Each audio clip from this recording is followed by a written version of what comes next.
held this evening. We thank you for the communications team. I pray that you will continue to bless them. And every person who will present this evening, I pray, Lord, that you will lead them. Please be with us this evening and for the rest of the program. In Jesus' name, amen.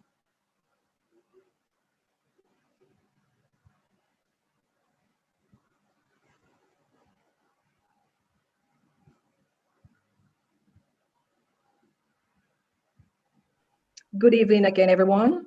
Just want to thank all those who are joining us this evening on Zoom, Facebook, and we have decided to go on YouTube this evening. The Women's Ministries Department of Washington Garden Seventh-day Adventist Church takes this opportunity to bring awareness of the devastating impact of domestic violence in our families. The fourth Sabbath of August each year, the General Conference Women's Ministries Department seek to bring awareness of violence. It was violence against women, but now it is violence against, violence in any form. So this initiative that is used to bring an awareness is usually on the fourth Sabbath in August. Now we have passed the fourth Sabbath, but we know that this is something that is ever relevant. So we have decided to take the time this evening to speak about domestic violence, intimate partner violence. Again, I want to say thank you for joining us.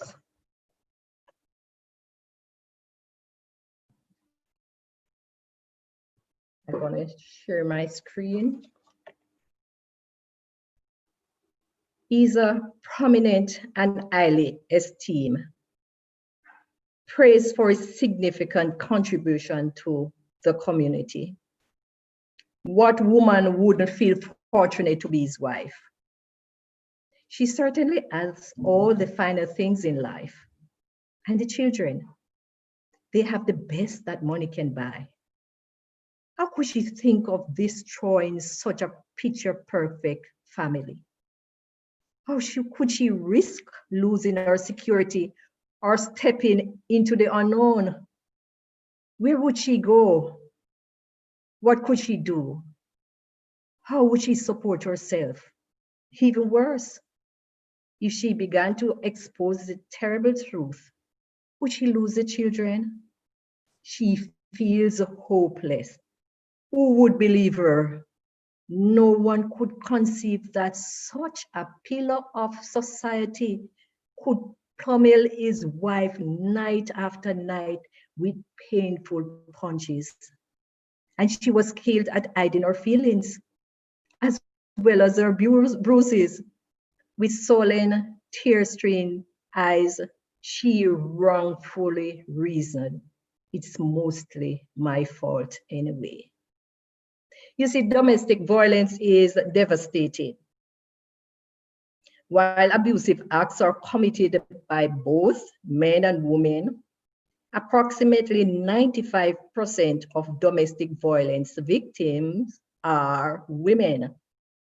And many of these women blame themselves for the abuse, which further fueled the cycle of violence. It is said that 1 in 4 women in Jamaica experience intimate partner violence. I'm going to be sharing my screen now as we go through a little presentation.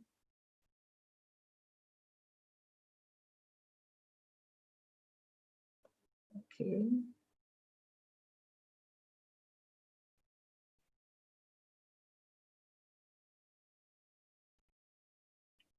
Okay, good.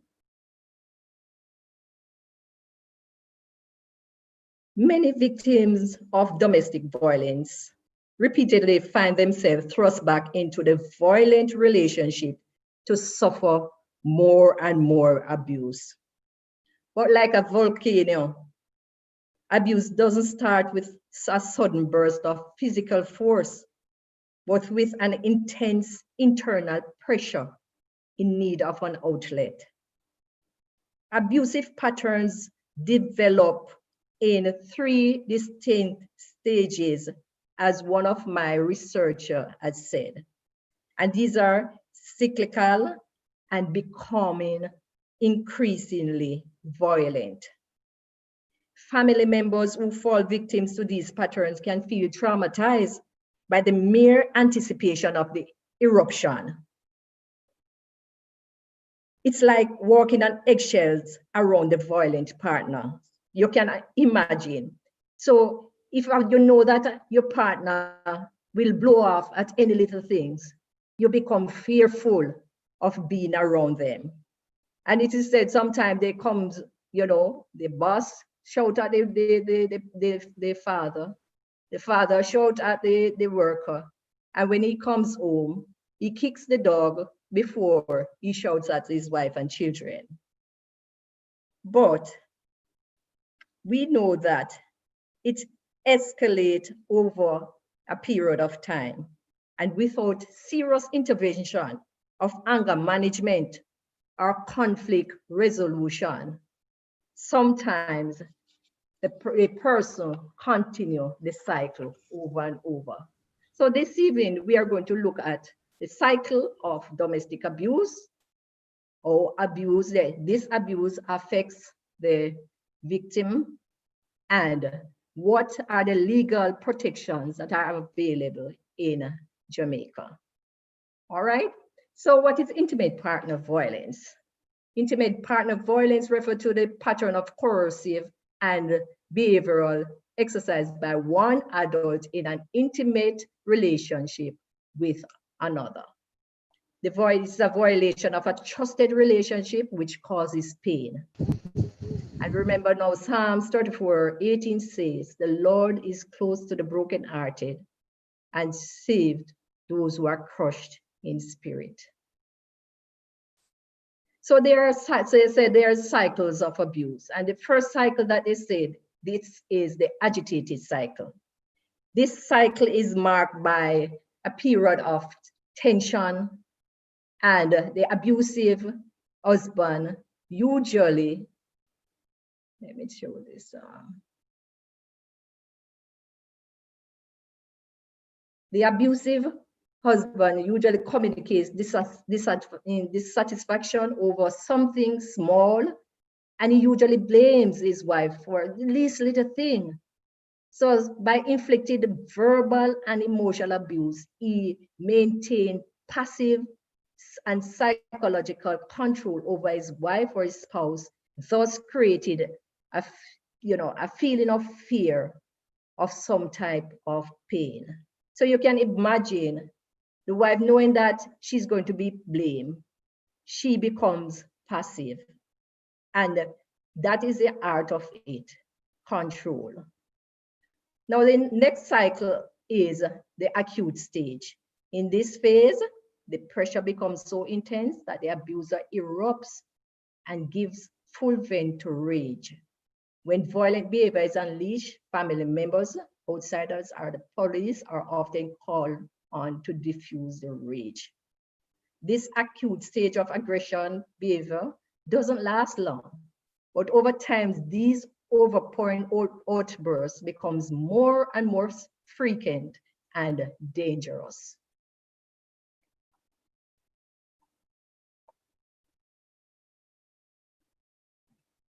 The next cycle is the apologetic stage. And then this is the honeymoon stage. The abuser becomes contrite, even sweet, and the abused feels soothed by these, outwardly loving acts. With renewed hope for change, the wife's deep desire to have a successful marriage, she views her husband's overtures of apologies and extend forgiveness. But with all honeymoons, we know they don't last. And when the stress is built again, the cycle of abuse and anger occurs again and again. So we have choices. And what are some of the choices that we use? The ostrich. The ostrich chooses to deny the situation, minimizes seriousness. We have our head in the sand. We do not acknowledge that something is wrong. Whatever it is that is happening, it is abuse, it is wrong. Sometimes we self-blame. If I did everything right, my mate wouldn't be like this. It is all my fault. And this choice leads to an even greater loss of self-respect. Then we have the Martha. The Martha decides to be a silent sufferer. Many ladies suffer in silence. It is in the, this is a dangerous choice, because this is where sometimes the abuse becomes dangerous. And this is when life is at stake. So to survive, this person must sacrifice the voice of truth in order to avoid contradicting the mad partner and risking a violent reaction. Then you have the puppet partner. The puppet opts out by disallowing her personal feelings, denying personal anger, living emotionally divorced. So it's like you're having the person's on a string. This choice also leaves the person vulnerable to potential danger. Abusive marriages do not remain static. Abuse that goes unchallenged becomes increasingly violent. And then you have the merry-go-round. The merry-go-round is already divorced. Over and over again, the cycle. So you move from one partner to the next partner, and the cycle of abuse continues. So it seems like everywhere you turn, you're in a relationship that is abusive. And with this choice, this person keeps on going in his circles until insight is gained into reason for the abusive behavior, and there is willingness to take steps to protect themselves and children, or less the pattern of abuse will continue. And more than likely, this person will marry another abuser. And then you have the departing dove. Persons leave, they take up their bag and they go, but just for a while. They will come back. This choice is an attempt to force the abusive marriage partner to either deal with the abusive behavior or to suffer the consequence of losing a mate. So while these abused mates seek personal counseling, the abusive mate is also encouraged to get professional help. If that help is refused, the couple will remain separated from one another. And then you have the boundary builder. The boundary builder chooses to set healthy boundaries. Only behavior that is acceptable and non-violent is tolerated. This positive choice offers the possibility of permanent change. So if you lick me one time, don't lick me again, because that is it. Or don't even try the first time. This person prays for God to give the wisdom and courage necessary, both to stand up to the opposition that will invariably come, and also for the ability to follow through with consequences as new standards are established for the way the couple will relate one to another. So it says, if walls could talk, then you'll hear something different from some of our homes. And every brick has a story to tell. This evening, we are privileged to have with us one sister, and she's going to relate to you her experience. I'm going to call her Mrs. Clark. Mrs. Clark, I'm going to invite Mrs. Clark now to open her mic. And Mrs. Clark is going to describe to us the relationship that she has been in and what came of it. Mrs. Clark?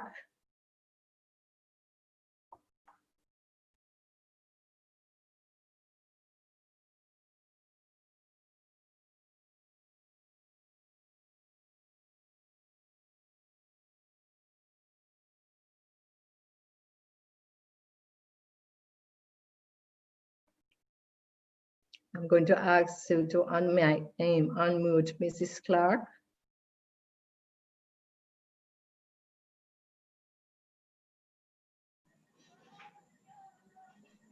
Okay, you can go ahead now, Mrs. Clark.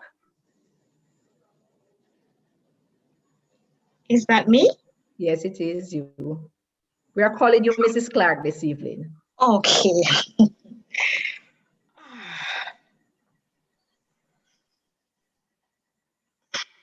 Where am I to begin now?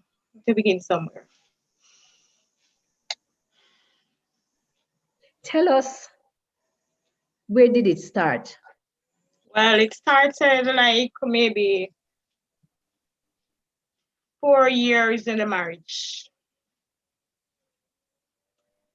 It started when I got a promotion from a job that I was at before.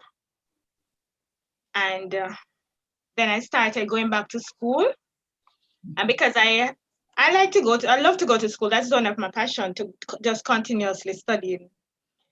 And he believed that I was making more money than him. The money was a problem because he said that I'm too independent. Because I don't like to ask anything, and whatever I have, I always try to be satisfied. So I always try to satisfy with that. So if you want to give me money, then I will take it, but I wouldn't ask for anything, even though I need it, but I wouldn't ask. And he thought that I was a lesbian because I got the promotion. My manager, one of my manager was the one who actually, I was doing ACCA at the time. We actually stayed at work and study because we never used to go to school. She motivated me to just study with her, and she was the one who was teaching me, and he thought we were a lesbian. So when I got the promotion, that was a confirmation to him that we were along. After that, I got pregnant. He was just talking at the time, but when I got pregnant, I realized that things had changed for the worse. It was like when I was about 3 months pregnant. I came home one evening and he said, "Where are you coming from?" So I said, "I'm coming from work." He said, "Who are you?" And I told him that's my boss, and because we were living nearby, and she dropped me home, and he saw when she dropped me home. And he said, "Is it a man or a woman?" I said, "But you see, when she let me out of the car, what's the problem?" And then he just pushed me down and kicked me in my stomach. And you were pregnant at the time? Yes, I was pregnant. Okay. I was, my daughter, as a matter of fact, is the only child I have, and it's a miracle child, because I was told that I would never get pregnant. When I got pregnant, and I got pregnant, I know that this child is going to be something great in my life. It's not impacting Jamaica, but impact my life, because I was told by doctors, because I used to have a specialist, and she told me that I'm not able to carry this child to 3 months or 4 months. I went like 3 times to do an abortion with her. That was what they told me to do. And every time I went there, I went 4 times as a matter of fact. When I went there to do the abortion, 3 times the machine break down. The 4th time, the doctor said to me, "The machine is working, are you ready?" I said, "Yes." But when I went in there now and I realized that this is my child, she said to me, you're not going to change your mind this time." And I sit down and I started crying. I said, "Yes, I'm going to change my mind this time, because I think this is the only child I'm going to have." She said to me that you cannot change your mind, because if you carry this child, it's not going to be a full-term child. It's going to be like a vegetable, and it's a probability that either you die or the child die. I said, "Well, I'm willing to take that chances, because I'm an older man now, and it's better for me to have that child and know that there's a God in heaven and on earth who will help me with my child." So she encourages me, and I started crying, and I said, "I'm not going to do it." My ex-husband was there and he said, "You sure you don't want to do it?" I said, "I'm not going to do it. This is my only child," even though I've gone to doctor to get pregnant and everything, and it didn't work out. But my child was conceived natural, and I said, this is the will of God, because I dreamt about it. So I turned back and I didn't do the abortion. My child is now 18-year-old. Thank be to God. Yeah, And when I came home the evening from not doing the abortion, he said, well, two no alone, because if this happened in a band and the cap, and you know what I said, no problem. I'm always a fighter. And once I know that God is in my vessel, once I'm rowing that boat, he's gonna help me to row it. And I'm gonna push. And I had my child, like, she was, as a matter of fact, they took her early from me, and I was in a coma for like 3 weeks and 5 days in the hospital when I had her. Even though it was a C-section, I was in coma. But thank God I overcome it. And when he did that to me, when he kicked me in my stomach, I started bleeding. And I just get up and say, God, this is your will, not mine. And I get up and I went to the bathroom and I dried myself. I didn't say anything to him. And all through my pregnancy, I bleed every day. When my baby born, she was like 2 pounds. Every day I bleed. And I said, God, this is your will. Whatever you want to do, just do it for me. I always leave everything in the hands of God. No matter what happened, no matter how bad the situation is, I always say, this is the will of God. Yeah. Because God ordained everything to happen in life. He's the one who gives you you cannot go through life without bad things happening to you. Yes. If you go through life and it's continuously good things, that is not really life. Something wrong. So I was encouraged by my manager because she was the one. I not even talk to my mother and my father. I'm closer to my father than my mother. And I wouldn't really sit down and talk to my mother about it. I would prefer my father, but I know my father has this mad spirit about him. He would just come and do whatever and feel to do as a man. So I didn't say anything to him. I just live it on. Each month I get my pay, he would take away my card and just jot every money. So, if I don't tell my boss that I don't have anything to eat, nobody know that I don't have anything to eat. You just take all the money that I work, because from I got the promotion, you decide that it not gonna work because his money, my money is more than his, so you want everything. So I just give him the card and let him do whatever and do, because I know that one day my sunshine is gonna shine bright. So he take the card and he take whatever money, and I said, fine, no problem. When I'm coming from work, even though I was in a good job, sometimes I beg right to come home. When my manager is not at work because she used to travel, beg right to come home. I don't have any problem with that. I always have a pleasant smile. So whenever I beg the busman then drive, them always give me. And it really look bad at me, but I say, whatever I have to do to survive, I have to survive. And one evening I came home and he was like,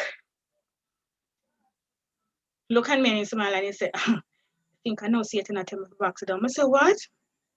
Yes, Satan I tell me something thumping at your face. And he backs me and I only look at him and smile. So he eat you? Yes, he did. For nothing at all. Yes, he did. And I'm a person like this. No matter how hungry I am, nobody knows, because I always take it with a smiling face. And when he did that, I just smile and I go inside and I take off my clothes. And I just say, God, your will, let it happen. Because I know that whatever he's doing to me is not to make me weak, but to make me stronger. That is how I look at it. Because I know that one day I am going to come out of that situation. But when my daughter born, I didn't want to come out of the situation as yet, because...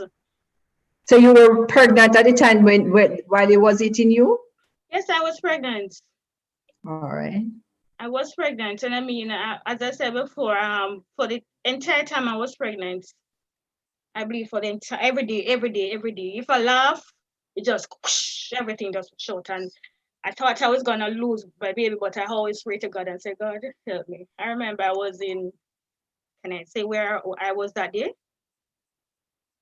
I was in Spanish Town one day and I was walking and I just hear, whoosh, and that's where it started. I messed up the taxi that I took and everything, but the taxi man said, that's okay, everything all right, man. And through all that, I never give up hope, because I know whatever I'm going through, God is always in the midst of the storm. And the worst time of my life is when he met some friends who were deported. He is a technician and an electrician. So what he always does is to try to make big money and do things that he cannot afford. So like he used to take people things. People used to come and threaten me at work, stand up at my workplace door, gates. At the gate, the security used to just call and say, somebody's out here to you. And I just say, okay then. So what I used to do, because I know it always take people money to do work for them and never do the work for them, just have a store up or always ensure that I have good credit at the bank. So I always borrow money and give somebody come to me and say, your husband have $20,000, so me no one give me. I just borrow the $20,000 and I just give them a no question asked. Because they used to come and they call on the phone and threaten me and say they know which school my daughter go, which daycare my daughter goes to, and where I work and stuff like that. So no question asked, I just borrow money. I used to in debt every time because I've always borrow money, never have it to pay back. My manager used to help me because she's a lovely lady. She used to help me because she always know what's going on. I used to go days without food, and I didn't mind it because I know that one day my sunshine is gonna shine very bright. So when did it escalate? After I have my daughter, and he used to take the people them things now really frequent now, so I keep running out of money. I have make promises, so I just stand up on my feet now and say I'm gonna talk the truth, because he used to tell them that he has things that trailer to have to clear to give them the things them back and parts come up, and I tell him it's not true. It's not true. So it escalated one day when I was at the gate, and a policeman, as a matter of fact, it was his friend, come to him. And he had a bucket of water, and when I tell the policeman he doesn't have anything at wharf, he just look at me and just dump the bucket of water on me right in front of the policeman. The policeman did not do anything. He did not say anything. And I just said, okay, thank you, good evening. And I just passed, because even now, people don't believe that he was the one who did it to me, because he have that comfort look about him that once you're around him, you just feel comfortable. He's that yes, he's that loving person.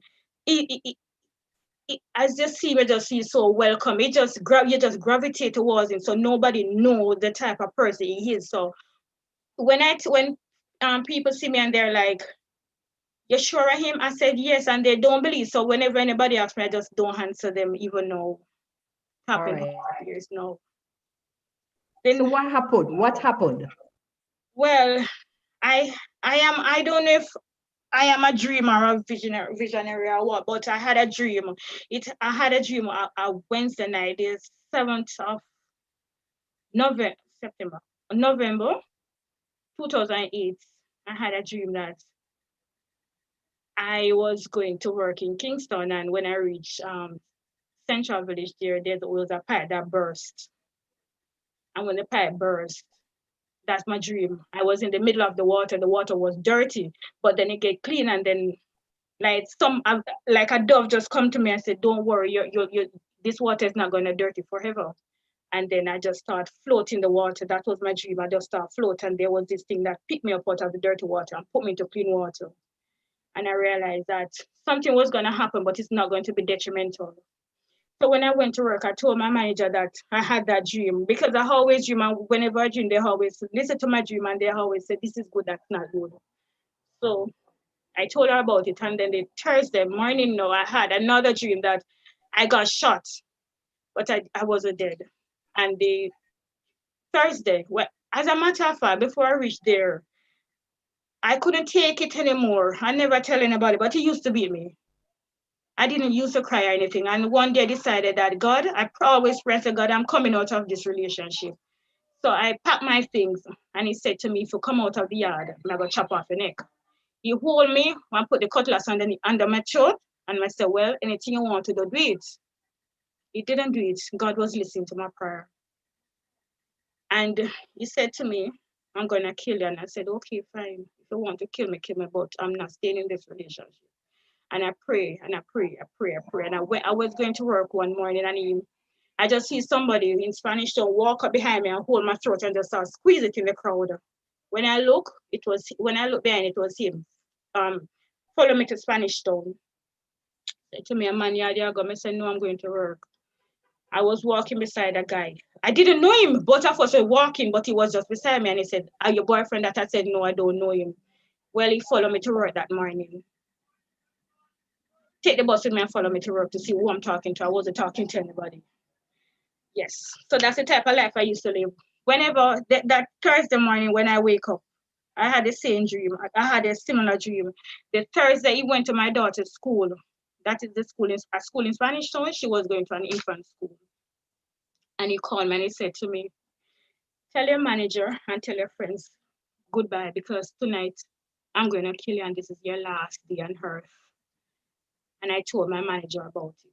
She said to me, you need to go to the police. And I went to the police. And I went to my daughter's school at the time I was reporting it and kidnap her. They had us to look for her in Spanish because he decided that he was going to kill both of us that day. So when he went to her school, he told them that I sent him to the school for her. They had us to search her Spanish and I found her. And then they asked me if I want to press charges. I said no, because it's his child. And I didn't believe he would really kill her. Even though he went to the school and kidnapped her.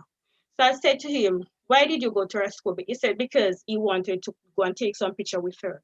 Not knowing that he wanted to take the picture just because he was going to kill both of us the night. They wanted the picture just to see her for the last time. And one of my friends went to school and picked her up and carried her home. And he searched her bag because I used to have an helper that helps. That's my boss sister. She used to help me with my daughter. And I used to take a taxi to work too. And he go to the taximan and told the taximan that I asked him to go to the house to pick up something when he stole the key out of my daughter's bag. And he went to the house and he tell the taximan that he can go and leave him because he doesn't find what I asked him to go and pick up. I didn't know that he went to the house. The taximan called me and said to me, why you didn't tell me, say, your husband, I go to the house to pick up something? I said, I never sent him there because when I leave, he didn't know where I live. So he break into the house and he called me at work and said to me, so you were out of the house now? Yes, I was out of the house now. I leave. And I was at work when he called me and he said to me, I'm not gonna bother kill you tonight. I just wanted to know where you were. But even then I was at the police station reporting it, not knowing that the police then that I went to was his friends. So they followed me to the house. And when they followed me to the house, they searched the house, they did not find him or anything. And they said to me, when you see him, tell him someone see him. But he was in the house hiding. And I said to the police, when I see him, if you telling me, a policeman said, yeah, man, I'm a bridge man, and now go do you nothing, man. I said, okay, fine. It was about 7 o'clock. I heard, because my daughter and I were living alone, I heard a little sound in the house, and I said, no, sir, this sounds funny. He cut out the roof, and he went into the roof to hide. So about 7 o'clock, I heard it. And I was like, no, because the way the house make it was like it was a slide closet up on it, and it meet the roof. So slide the closet and cut out the rooftop right inside the closet there and climb through the closet and hide in there. So he was waiting until when both of us sleep. Both of us were sleeping that night to come down and cut our throats. And when I look at my bed, I realized that they said dirty, and I said no, because I always clean my house before I go out. If in case anything happen when anybody come to my house, it is clean. So when I pull the closet there and look, I saw him in the roof hiding. So you saw him? Yes, I saw him. Saw his face in the roof. So I slide back the door and I jump off the bed and I rush to my daughter's room and tell her to get up. At that time she was like 4. I said, get up, we have to leave her now. By that time he jumped out on me. Where I was living, I'm telling you, this is a miracle. Where I was living is like, I have the door is 6 locks on the door, night bolt and everything. I have the gate lock. I have the grill with 3 locks on it. And by the time I look behind me, I saw him jump out, and I see darkness, and I just hear clack, clack, clack, clack, clack, clack. The lock on the door just fly open. The gate just fly open. I did not touch any of them. And it did not catch me until when I reached on the street. Even now, I can't believe it. The door. So you run outside? Yes, I ran outside when the door fly open. And I know it was God who fly those doors open, because it could have killed both of us in the room. The door and from the door fly open, I don't know nothing. I just know that I run outside and there was darkness all over. He catch me outside, and my daughter, at the time, I didn't even feel the stab or anything. I got about 6 stab. About how much? 6 stab. 60? Yes. I got about 6 stab. I didn't feel any of them. I know that I got a stab. I've got about 10 stab in my chest, my shoulder, the knife stick in my shoulder, my back, my side, everywhere I get stabbed, but I did not feel anything. I did not even know that I get cut. I was walking and I hear my daughter scream out and say, "Mommy, you're bleeding." You're bleeding, Mommy. And I said, "No, baby, I'm not bleeding." And she said, "Yes, I'm bleeding." And because that when I run out the house, I only have on my brassiere and my sleeve. So when I cover myself, I feel like the hot water just start flow over my head. That the blood, when it stabbed me in my chest, and when I hug myself, the blood just starts flow over my body, from in my chest. So that time I realized that I get stabbed. I walk down the road to look at drive. Nobody wanted to help me because they did not believe that I get stabbed. While walking, I realized that I'm getting weaker and weaker and weaker. So I walk about 4 houses or 5 houses, and I asked somebody to carry me to the hospital. Nobody wanted to. So I decided that I was going to drive myself to the hospital. And I tried the cars them on the street. None of them had any key in them. There were some motors open, but none of them had any key. So I decided that I'm going to walk back up to see if I can get a car, drive myself to the hospital. So I was walking, and I saw my immediate neighbor comes out and said, "What material?" And I said, "I think I get stabbed because the water that is flowing on me is too hot." And my daughter said, "Stab." And when I looked down at my daughter, she was all blooded, my blood on her. And he said to me, "I knew this was going to happen." I said to him, "Why?" And he said, "I sold this house. And when my wife and children left, and when I was packing up my things to go, that voice said to me, 'Don't go. You need to help somebody. Your duty is not finished as yet.' And 1 week straight, I'm here sleeping on the floor over here." And he carried me to the hospital. And when I reached the runabout at Spanish Town Hospital there, I heard when he said, "Jesus Christ, she died." And the van crashed because he passed out. He was in a coma for 2 days, I heard. I died before I reached the hospital. When I reached the hospital, I was pronounced dead, and they carried me to the morgue.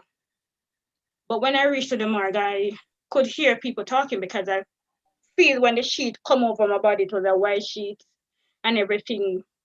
They take picture of me and showed me, and I was really dead because my eyes, like when somebody die and they foam, yes, that was already there, my body blue and everything. I was in the morgue, and I heard when a doctor say, I told twitching, but I know I wasn't going to die that night because when I was in the morgue, it wasn't the morgue I was in a garden playing. So when my toe was moving, it was that time that I was dancing in the garden. And I heard a voice said, "You need to get up now. I'm not ready for you yet. You have unfinished business to do."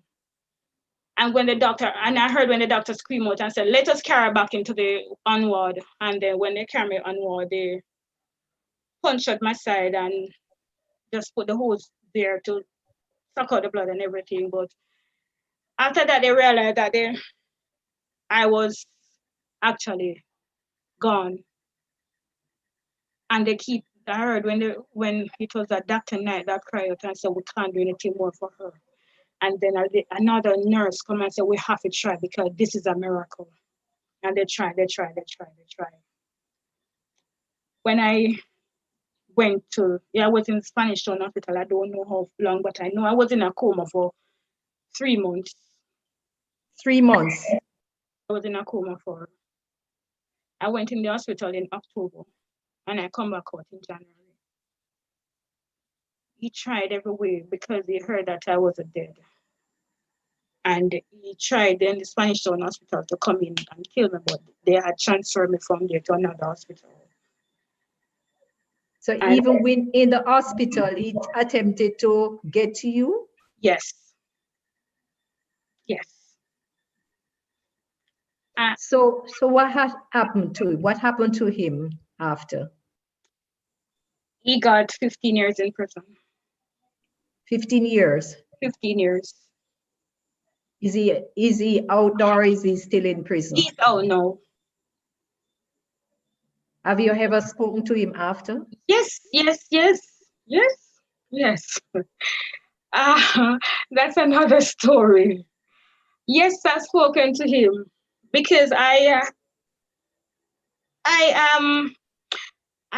even the other day I was sitting down to myself and I was talking to myself and I realized that I forgive him, but I haven't forgiven myself. I need to continuously get him counseling, and my daughter, she also need to do it because it is hard for me even to trust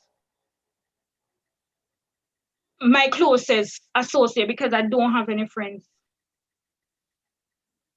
And no matter how hurt I am, I don't talk about it, and I don't think I'll ever love again. So no matter what problem I'm going through, nobody knows. If I'm hurting, nobody knows. And then I realize that all those things I am shedding it off to my daughter. She's very aggressive. All right. Mrs. Clark. Thank you, Mrs. Clark, for your, I don't know how to describe this experience that you have related to us. But we have Dr. Atkinson with us this evening.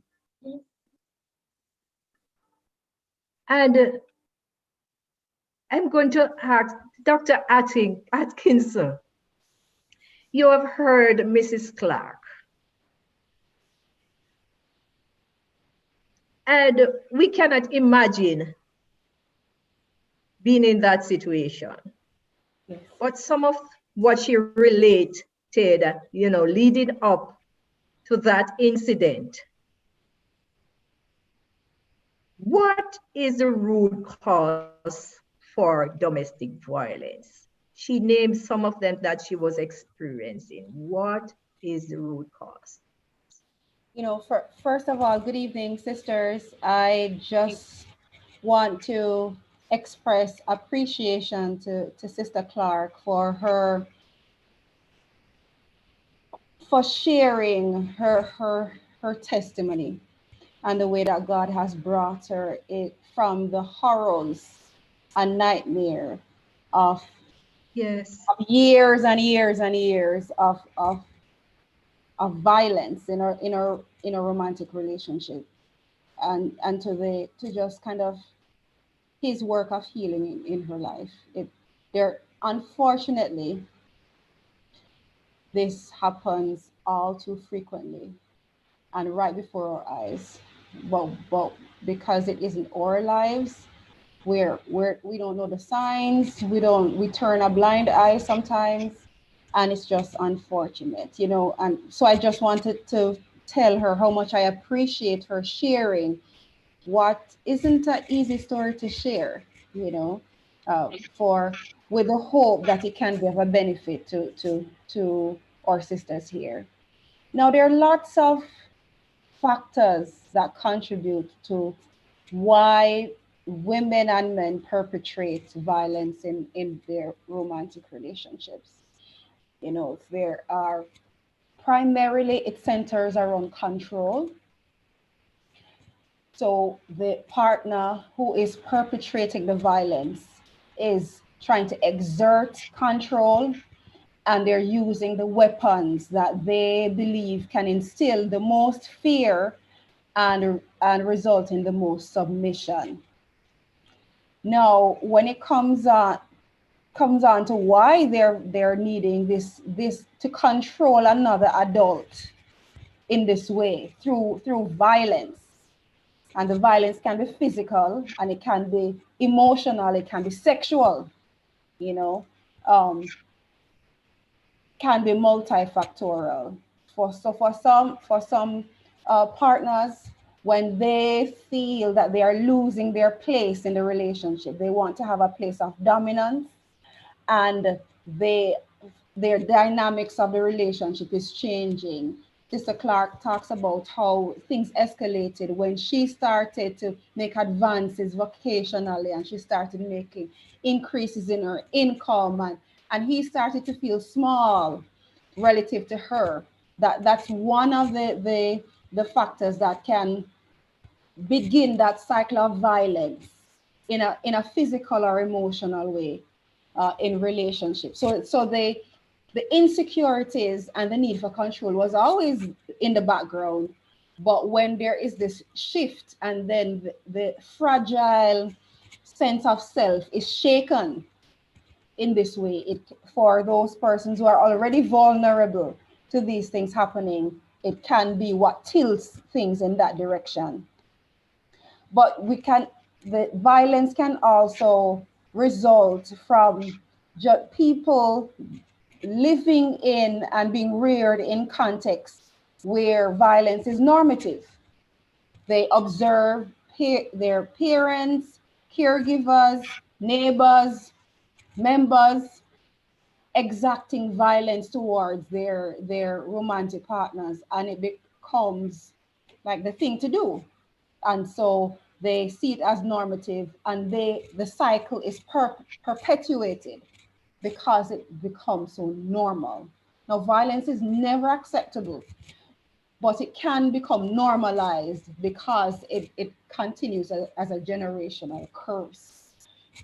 The trouble too is when we have these very traditional beliefs about their right to control the other person. Particularly, there are some distorted views of the biblical model where some men believe that even though God, the Lord talks about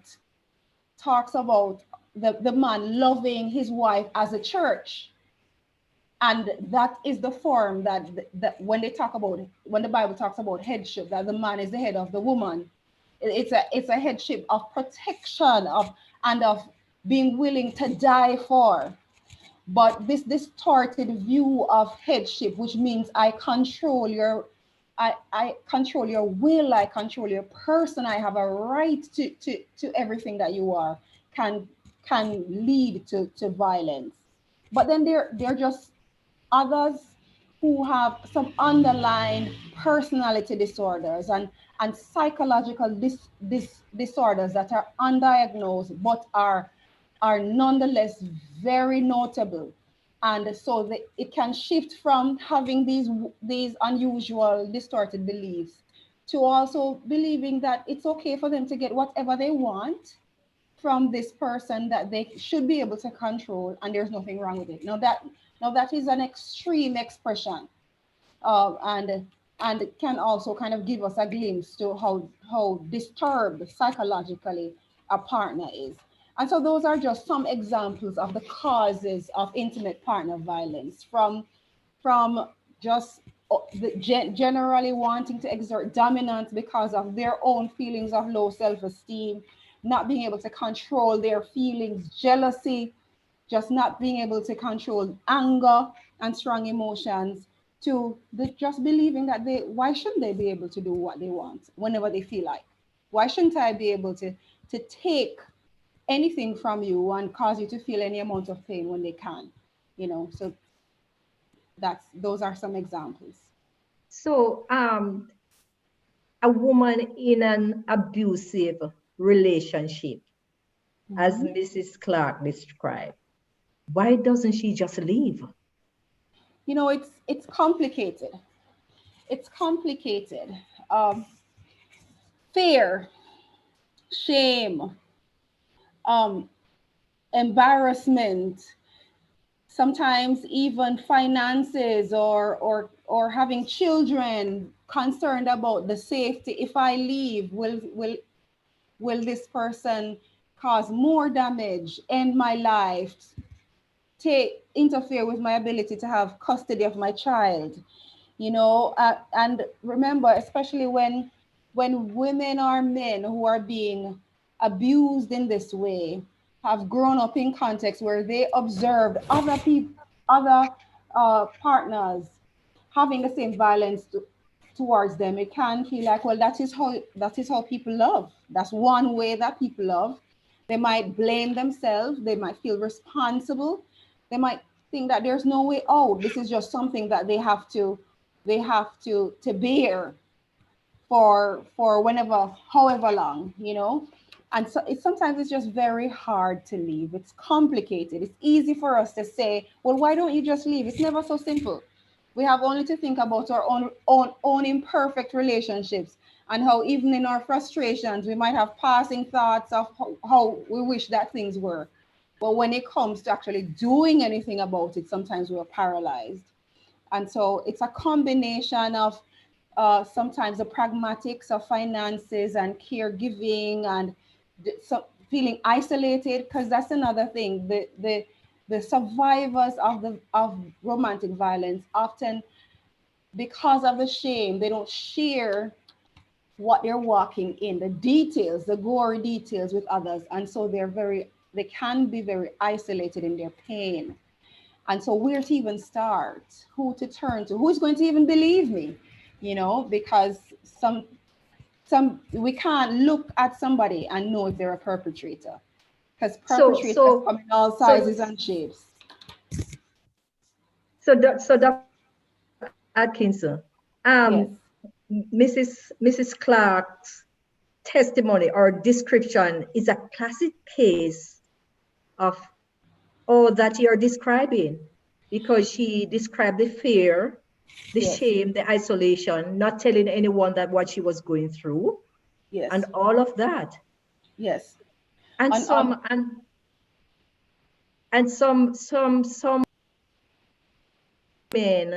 women has the distorted feelings that it is my fault, or because he loves me, that's why he beats me. Mm-hmm. And it sounds comical to us. Yes. It can sound comical to us, except depending on the relationships that we have had in the past, and how our caregivers loved us. Because sometimes we have some parents who love us with pain as well, you know. And so it prepares us. Sometimes how we parent our children is actually preparing them to be in these unhelpful, hurtful relationships, you know. And so we really have to be mindful of that as well. Okay. Sister Tanya has a question for you, Dr. Atkinson. Okay. Good evening, everyone. Good evening, Dr. Atkinson. Good evening, Sister Tanya. I don't know how much light you can shed on. There's something that I came across a few months ago, as it relates to why abused women, men don't leave.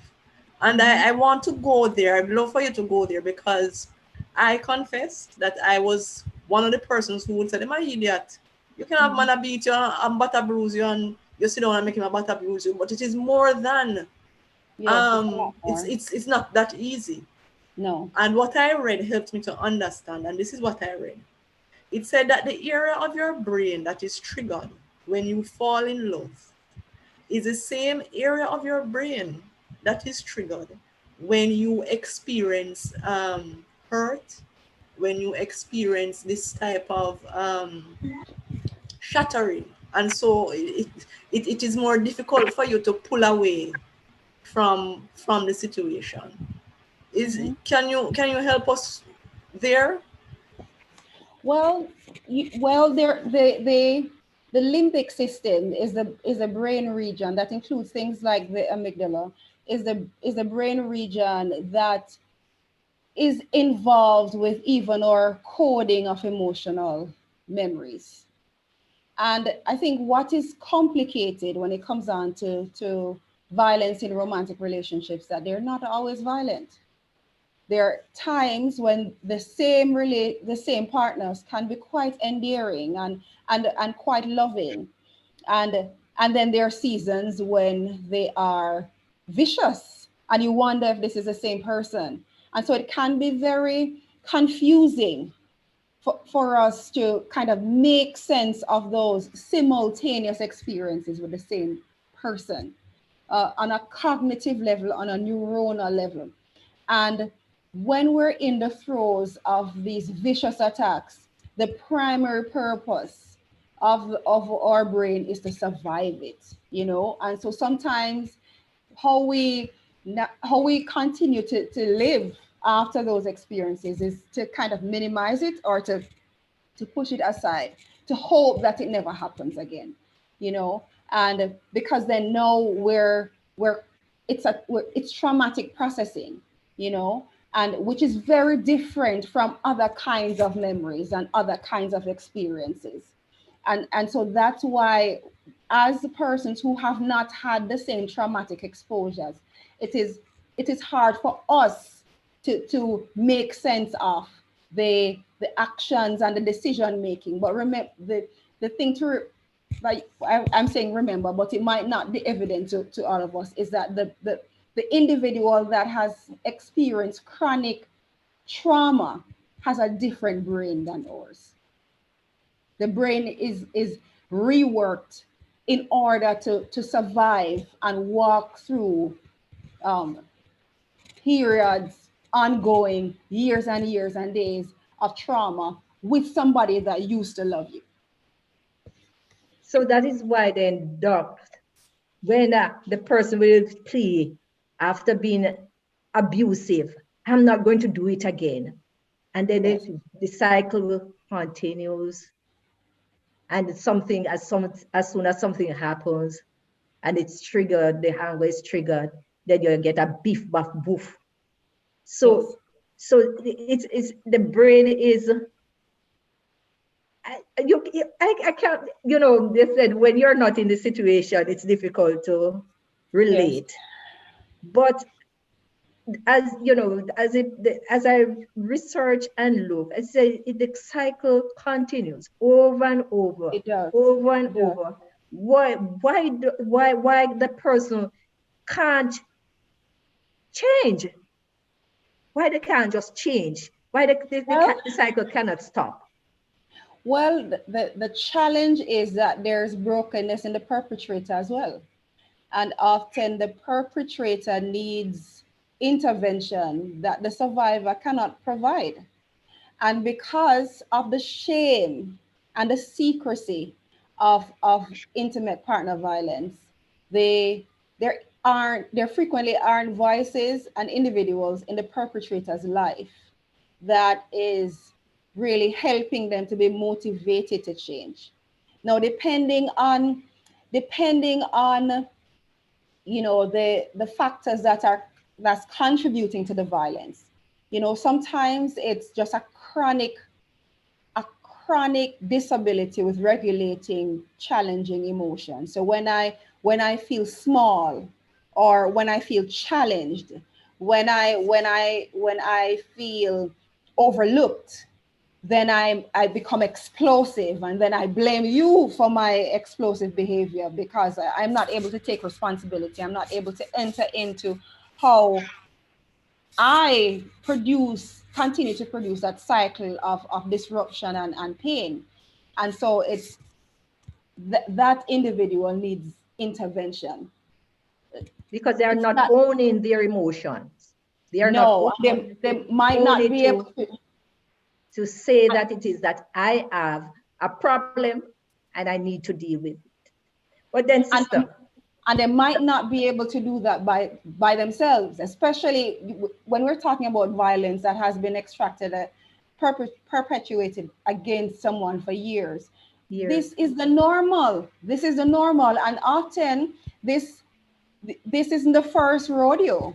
This is the way that they relate in romantic context whenever there's a set of circumstances that creates those feelings in them, you know, and so they're not able to to do that shift themselves. And that's how come some often there needs to be legal sanctions and there needs to be psychiatric interventions, because they often are not able to do that themselves. And so even though we should continue to pray, often in these vicious instances, they are not able to help themselves.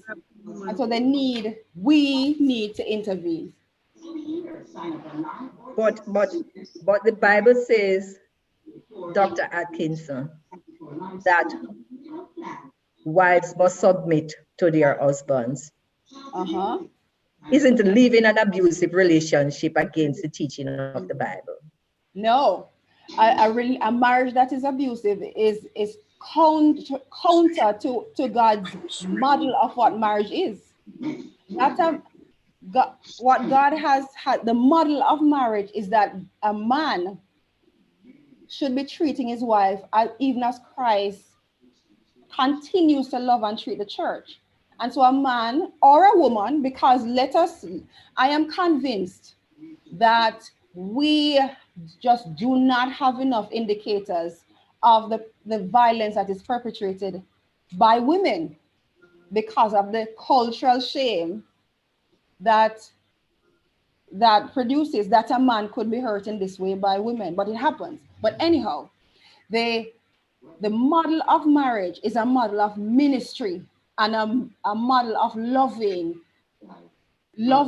so much that I will give all that I have. It is contra everything biblical that there should be violence in marriage. A marriage that is violent is no longer consistent with God's model of marriage anyway. And so gone are the days, there was, I think, unfortunately, I have had instances clinically and also observed instances spiritually where people have felt bound to remain in marriages that have cost them their lives, with the hope that tomorrow things will change. It is the mercy of the Almighty God why Sister Clark is here to share with us, because on so many other instances, he could have taken her life. It was God's covering that prevented that, and it is a testimony that she can share and encourage others. But it's never a good idea to stay, because IPV infrequently reverts to a happy relationship. It escalates, it gets worse, and it often ends fatally. So then, once it starts, it's best that the couple gets counseling. Once it starts, counseling is advised. Thank you, Dr. Atkinson, for contributing to the discussion this evening. Our next presenter is our legal counsel, Ms. Tanya Ralph. And Sister Tanya, you heard Mrs. Clark. You heard Sister Clark.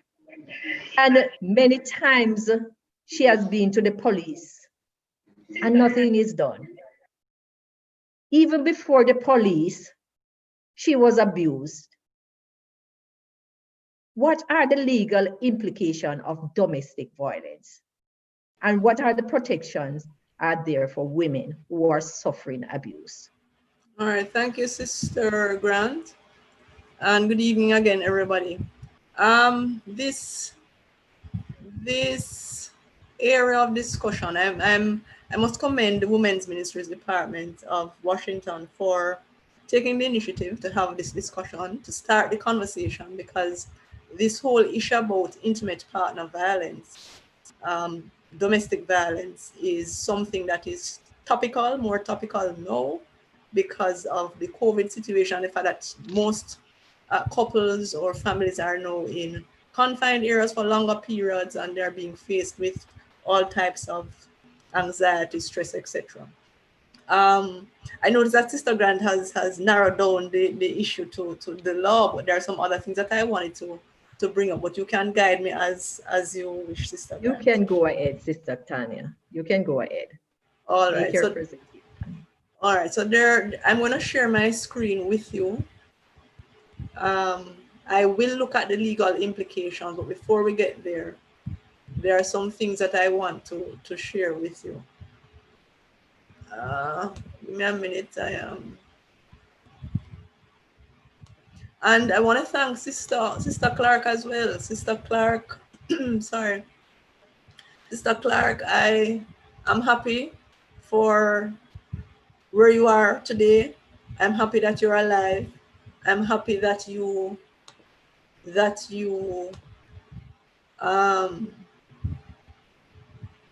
were bold enough to come and share your story with us, because not everybody would be so brave and so bold. I'm trying to share my screen. Just give me a moment, please.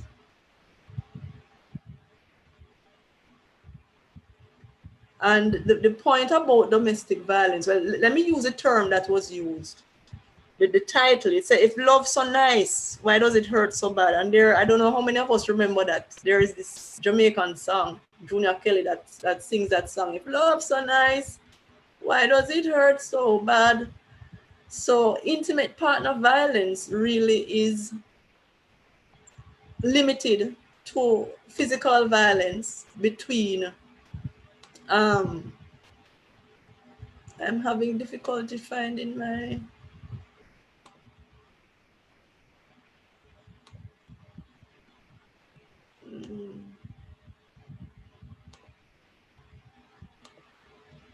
seeing the share screen, okay. Can you see the screen?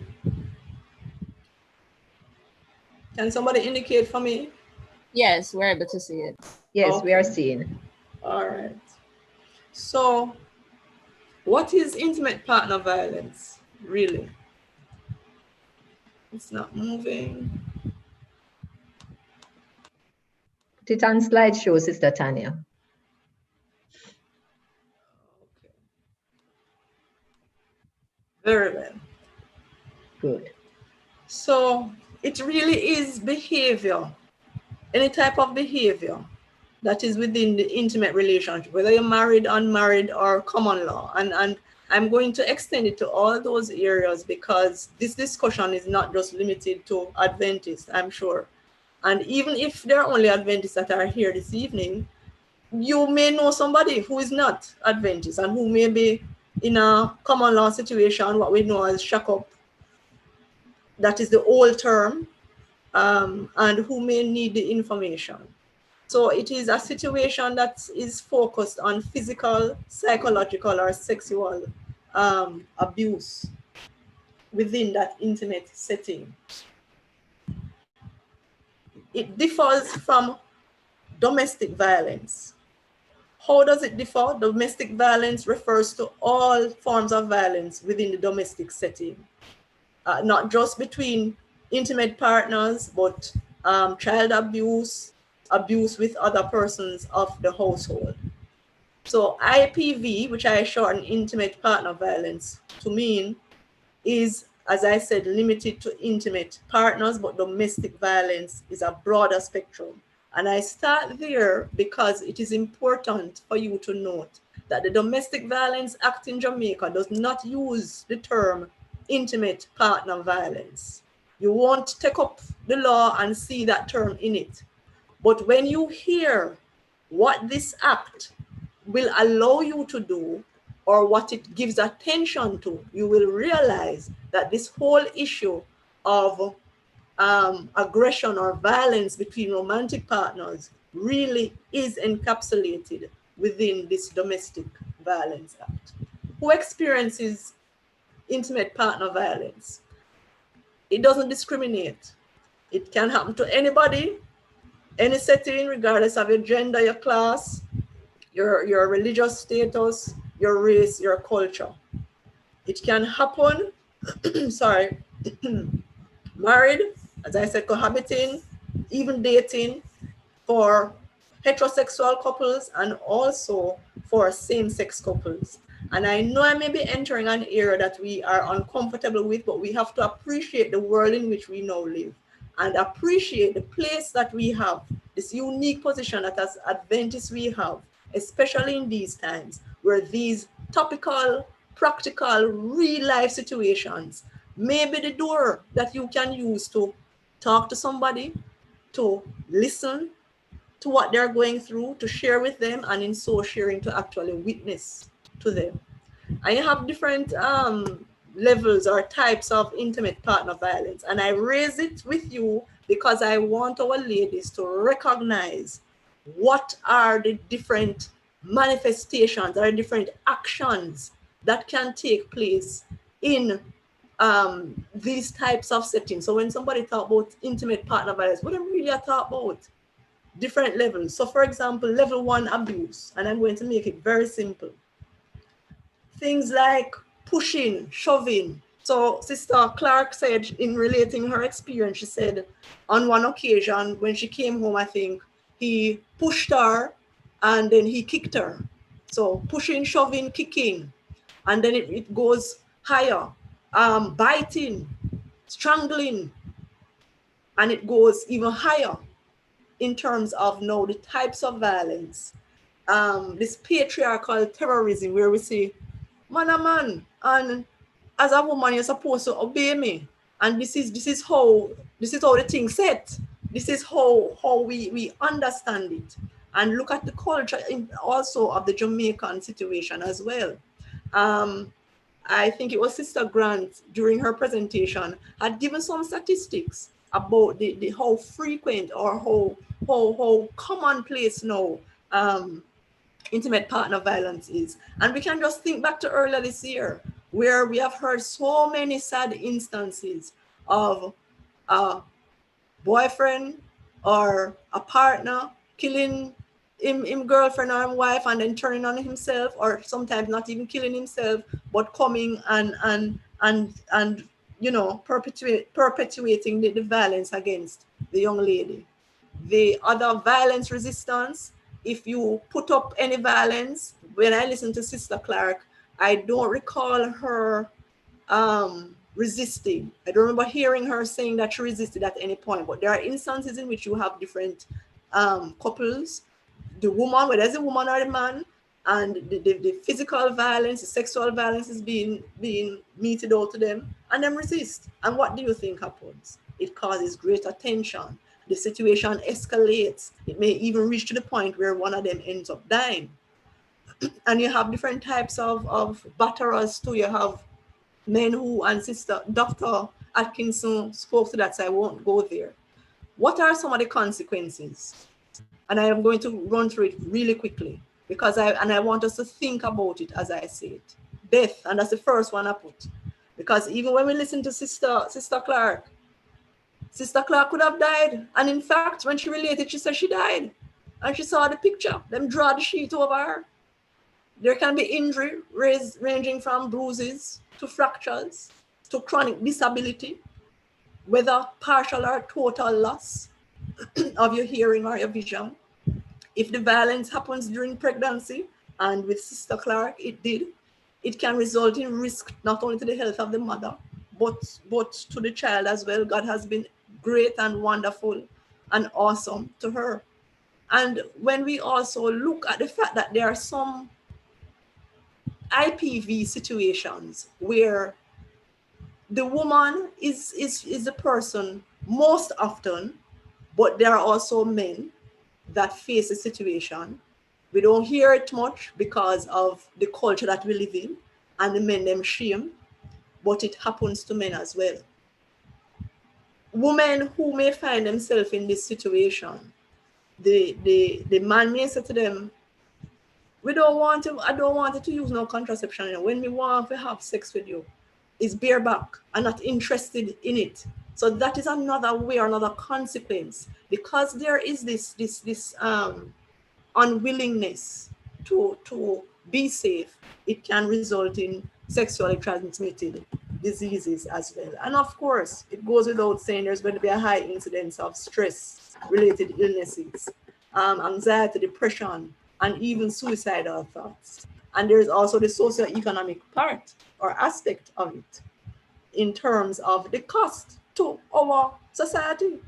When you think about the cost of Sister Clark, for example, going to the hospital, having to stay in the hospital because of this situation that could have been avoided. When you think about the legal part of it, if she had decided to go get a lawyer to seek to assist her, that's all those costs that would be attached to it. I'm going to skip over the stats because, as I said, Sister Grant had raised that or shared that with us earlier. And the factors that lead, our Dr. Atkinson spoke to that as well. Intervention. Intervention is important.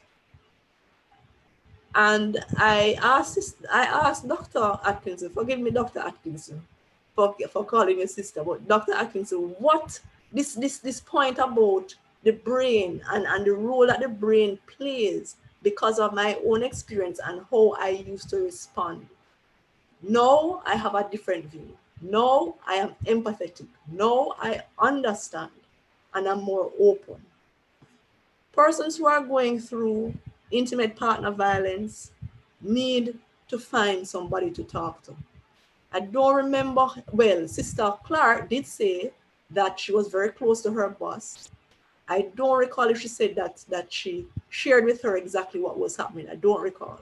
But with the persons in a abusive relationship, you need to find somebody to talk to. Yes, there is the fear. Yes, you're confused about all that is happening and you don't know what to do, but it is important. And we also need to be able to provide a listening ear. As Adventists, as church persons, as human beings, we must be willing to give an ear. It is a very sensitive and very ticklish area that you have to tread carefully, because sometimes when you try to help an abused person, it can end up that it get worse for them, you know, because anyhow them abuser find out, so them tell somebody, trouble, and it can really end up being worse. And I share a quick story with you. If you engage these persons and you are not a professional in the sense, and you find that, boy, it is getting too much for you, touch somebody who is a professional or who is trained in that area. Our church has many persons who are skilled. Dr. Atkinson is an example, and there are many other persons across our churches who have these skills and who can help. I don't remember who was sharing with me quite a few months ago, and she was saying to me that she came in contact with this abused woman and they became friends. And the woman started to open up to her and share with her. And she was really in a very bad situation and she wanted to leave, but she never knew how to leave.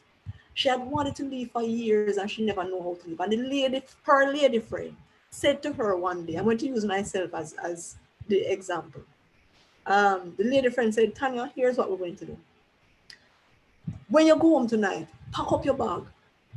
Pack up the bag, but hide it. And when you pack it up, you're going to make sure that you don't see it. You're going to take it to work in the morning. So she had to hide. She had to be very deliberate about how she did it and how she moved in order to get it out of the house. And to make a long story short, she was able to move out the bag. She went to work with it. The lady friend eventually transported her to the airport that day because she was moving out of the country. She had some family overseas and she got out of the country. Him call her phone till thy kingdom come. She couldn't answer the phone. And up to this day, she was able to get out of the country and was able to get rid of him. Again, be careful how you engage and how you assist, because with a good heart, it can sometimes be detrimental. Be aware and implement safe behavior. And I'll come to that a little more when we look at the legal part. Utilize community services. Make police contact. And I know we may smile at this one and say, sure, she said. She not listen to what Sister Clark said. Call police and police not do nothing. You know, there are situations in which, yes, like with Sister Clark, the police were the friends of her husband. there are situations also in which the police are human beings too, you know, and they may just be in that mode where they believe that woman forget lick, nothing wrong with that. The man at the head of the house. So we have to appreciate too that these are human beings. However, they are the persons who are the enforcers of the law, and they're the persons, the first point of contact outside of somebody trusted. If you find that when you go to them, there's no problem, then you take another step. Utilize also state agency help, and we will look at that some more in a little while. What are some of the state agencies? Woman Inc. Woman Inc. has an office on Constant Spring Road, Ellesmere Road, which is across from the transport center. You have the Bureau of Women of Gender Affairs, sorry, they have some hotlines, domestic abuse hotlines. You can see the numbers there. I'll just leave this slide up for a little while for anybody who wants to take note. There's a line for women as separate from the line for men. So you can make note of that.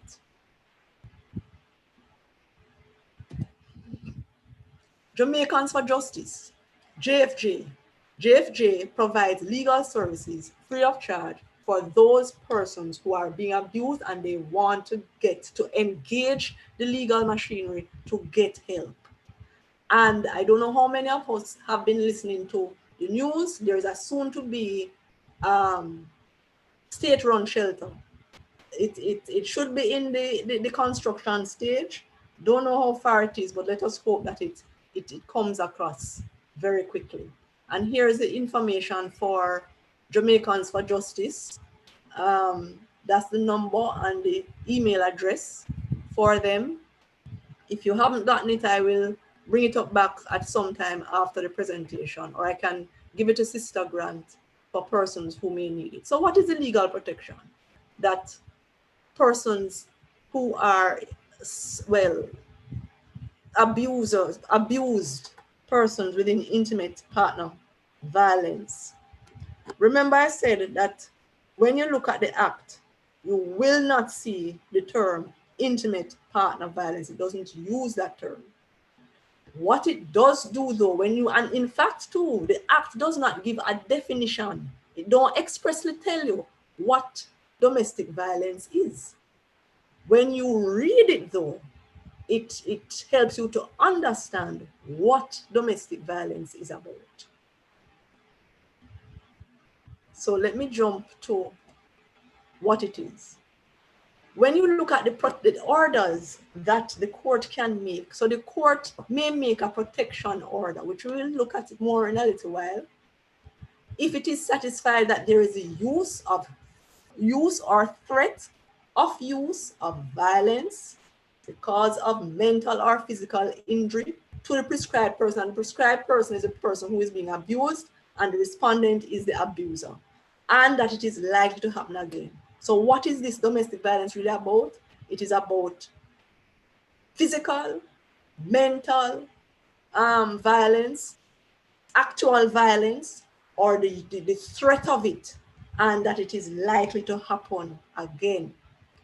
Again, looking at what this domestic violence issue is about and what it entails, a protection order can be sought if somebody, you want to prohibit the perpetrator. So for example, in Sister Clark's case, it would have been the husband from molesting the abused person by watching or besetting them, the person's household, their place of work, or educational institution, to prevent them from molesting the person by following or waylaying the person in any place. And most of us are familiar with the term stalking, and that would fall under that broad heading.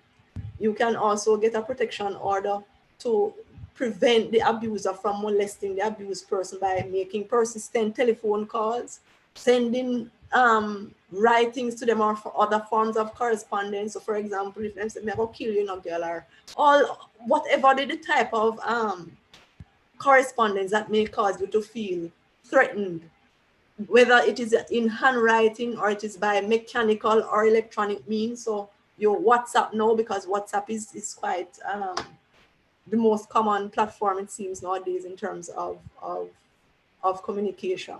Using abusive language or behaving towards the person, the abused person, in any other manner which is of such a nature and degree that would cause annoyance to the person or result in the ill treatment. So again, you have not seen the use of the IPV term, but when you think about what I said before, as it relates to what it entails, and when you look at what the Act provides for, you see that really and truly the Domestic Violence Act seeks to prevent or protect, let me say protect against intimate partner violence. Now, what are the types of orders that one can apply for under the Domestic Violence Act? And we are looking at the Domestic Violence Act of Jamaica. So you have two types. You have the protection order or the occupation order. What the protection order does is to restrict the person, that is the abused person's contact with the victim. So in Sister Clark's case, Sister Clark could have chosen to go to the court and apply for a protection order to prevent her husband from coming into her space, whether the space was when she was at work. You remember she said when she was at the hospital, him come at the hospital. So the space could be work, the home, the hospital, any place that the abused person is in and where the abuser would find himself and cause this type of threat, use violence, or there's a threat of violence, remember physical, mental, and sexual. What is the occupation order? The occupation order gives someone the right, meaning the abused person, to occupy a home and to use the household items in the home. So Sister Clark could have opted to either, if she didn't go for the protection order, the occupation order, to get him out of the house. Get him out of the house so that she could stay in there along with her child, and he's not supposed to come into the house. Let us move on. I know you may have questions. Let us move on. Who can apply for the order? So the Act provides that the spouse, and spouse in the Act means if you're common law or if you're married traditionally, and also if you have a visiting relationship. And we are Jamaicans. If you're not appreciative of what that is, I can explain it further down and that relates to who can apply. So let me bullet point it for you now so that you see it easier. Who can apply for a protection order? And remember the purpose of the protection order. So a spouse, and remember spouse relates to both married, traditional married, as we know it, and common law spouse, visiting relationship. It can also be a person with whom the child lives if the conduct involves a child. So remember, bringing back up the point that domestic violence is broader than just intimate partner violence. It extends beyond that. So it can extend to child abuse, to elder abuse. Good? What will the court look at? So let us use Sister Clark. So let us say Sister Clark had gone and made an application for a protection order. And I will tell you how you could go about making that application before we end. She makes the application, it goes before the court. What is the court going to look at? The court is going to look at whether the abused person has used or has threatened to use violence against the abused person, or has caused physical or mental injury to the abused person and is likely to do so again, or having regard to all the facts of the case, it is necessary for the protection of the person. So when we think about Sister Clark's situation, the court would clearly, based on the facts that she related, would clearly have seen that the abuser did use violence against her more than once. He caused physical violence, not only physical but mental. When you think about the stress, the psychological or emotional stress that she must have gone through when him tell her, say, I'm going to kill you, you know, I'm going to kill you tonight. And to see him at her workplace, to know that he was outside the hospital, that him come looking for her. The court would clearly have seen that. And it, in my mind, seems without a doubt that it would be an order the court would be likely to grant.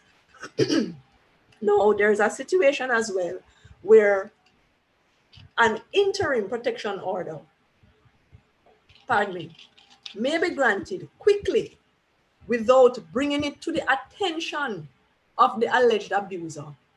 If the court is convinced that any delay in granting the order would result in a risk to the safety of the abused person, either the abused person or another member of the person's household. And I'm zooming in just on the IPV, but as you will see, there are other persons involved because, again, the domestic violence legislation is broader than just for intimate partner violence. The interim protection order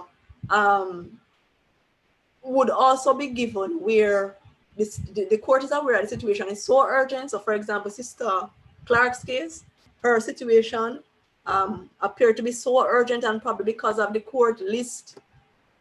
Let me plug in a moment, my battery is about to die. The court list may have been full, the date, and so the interim order would have been granted. So at least it would get her the protection that she needs until the substantive matter could be heard. Still speaking about the protection order, the power of arrest. So the act provides that it is an offense for the abuser to contravene the protection order. So Sister Clark would have made a relevant application, gone to court. The court would have looked at the facts, the circumstances, having issued the order. Her husband doesn't obey the order. It is an offense under the act. And what does the act say? The act says that a police, a constable who has reasonable cause to suspect that the abuser is in breach of the order, he can arrest that person without a warrant, where the arrest is necessary to protect the abused person. So when she said that she went to the police, if it is that the police probably had visited the house or had listened and seen and believed and had reasonable cause to believe that yes, it's true, they could have arrested him without a warrant. That is, if the protection order was breached. Discharge of the protection order. So remember, we're at the point where the protection order was granted. If the person against whom the protection order is granted, that would have been her husband, he can apply to have the order discharged. Do away with it. But keep in mind, don't say, Lord, so what is the point of it? Listen along. Don't make the statement just yet.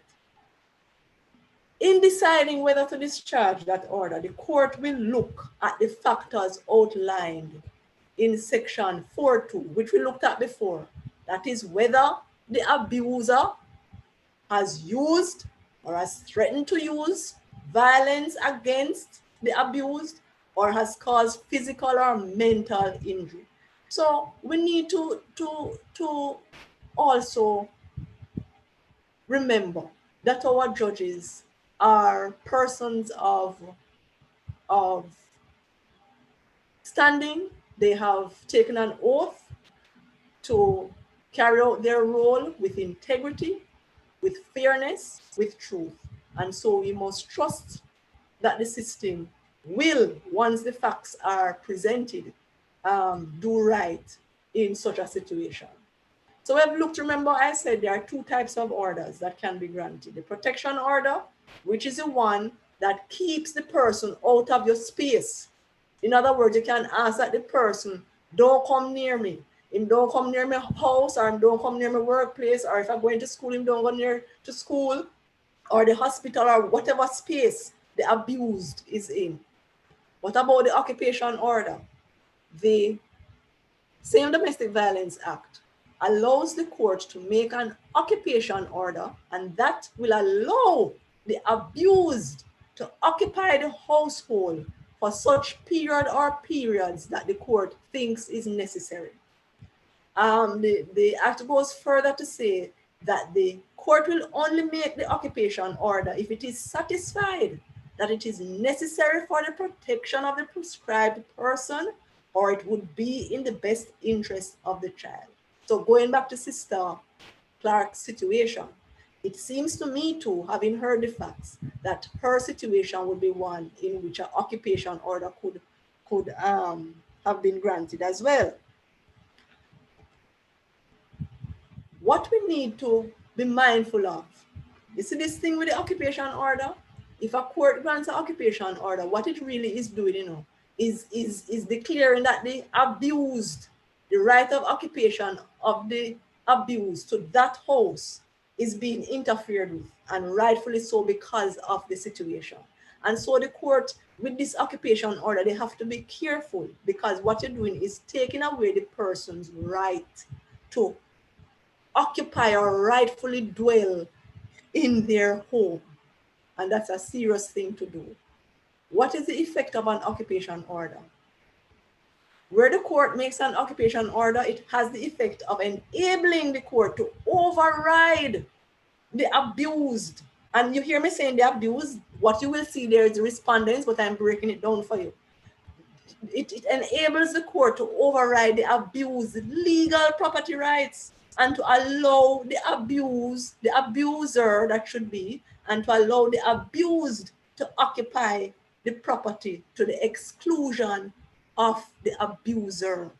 So Sister Clark would have been given the opportunity to stay in the house to the exclusion, her and her daughter, to the exclusion, well, at the time, her unborn child, to the exclusion of her husband, and the court, by doing so, would really and truly be overriding his legal rights to any property. The act also says that before making an occupation order, the court shall direct that notice must be given to any person having an interest in the property that would be affected. So if the place or the property that they're going to be issuing it against, if somebody else's name is on the title, for example, they have to also be aware that, listen, Sister Clark or Tanya, the court, because of this situation, has issued an occupation order, and Sister Clark or Tanya has all right to be in this property as per the court order. Sorry. Sorry. Now, you have interim orders, which I think I touched on very quickly, which is a temporary order that is issued pending the hearing and determination of the substantive proceedings. So the situation bad, the situation urgent, you can't wait till it comes before the court, probably the day that you get far, but the court is going to issue a temporary order that will allow for the protection that you need during this stressful period. What are some other types of relief that the court can give? So the same act says that when the court makes an occupation order, it can make an ancillary order that gives the applicant, who would be the abused, the use of the furniture in the house, the household appliances, and the household effects. The order made, that is the occupation order, that gives, or the ancillary relief rather, that allows for the use of these items. It will remain in force for a period of 3 months from the date of the making of it, unless the court directs otherwise, but it will not expire before that period if the occupation order, but shall expire, sorry, before that period if the occupation order expires or is discharged. Something else, and I don't remember who mentioned it, but the issue of counseling came up.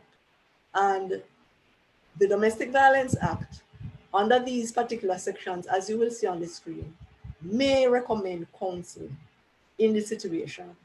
And also you have the right to appeal any decision that the court has made in relation to these situations. So how you must actually do it. So you know what it is, what intimate partner violence is, you know how it factors into our domestic violence legislation. How you really go about getting one of these orders, either the protection order or the occupation order. So if you are someone in your household needs protection, you can apply for the protection order or the occupation order by filling out an application at the nearest family court or parish court. Now, not every parish has a family court, but those parishes that have a family court, you would go to the family court. If there's no family court there, you can go to the parish court. And the parish court is really the resident magistrate's court. It is now called the parish court, but it's the same thing. It used to be called resident magistrate's court, parish court, same thing. So you can go there, fill up the application. To complete the application, what you will need to do is to explain the circumstances that you are facing and the reasons for your application. So like with Sister Clark, she would need to fill out the affidavit. There's a sample that I will bring up in a little while. And you would explain what it is that is happening. Because again, as I am hoping you would have seen during the slides before, the court has to be satisfied about certain things. You can't just go before the court and say, I want a protection order or I want an occupation order. You have to provide the facts and the court has to be satisfied of the factors that I highlighted before. Once you have filed the application and the affidavit, then the court administrator should assign a date and time for a hearing of the application. And they will issue a notice to the alleged abuser along with a copy of the application and the supporting affidavit, because the person, the abuser, should be there as well. He doesn't have to. If you make the application ex parte, that is in his absence, then he wouldn't be there. But usually a notice would be sent to the abuser. There is something that I want, there is a video that I want to share with you before I go to encouragement.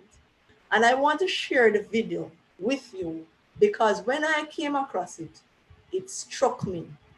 And I want us to watch it to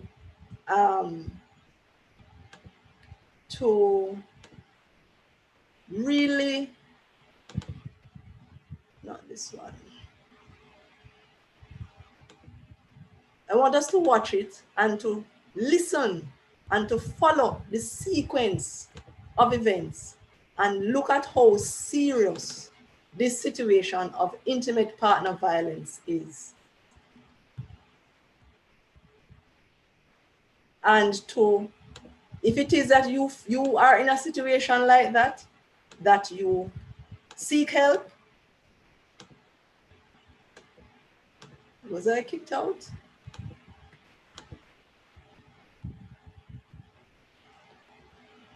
No.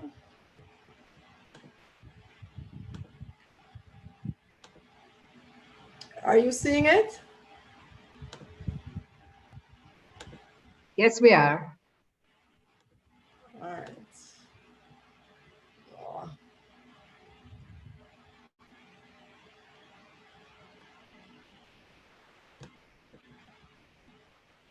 Went back to the wrong one.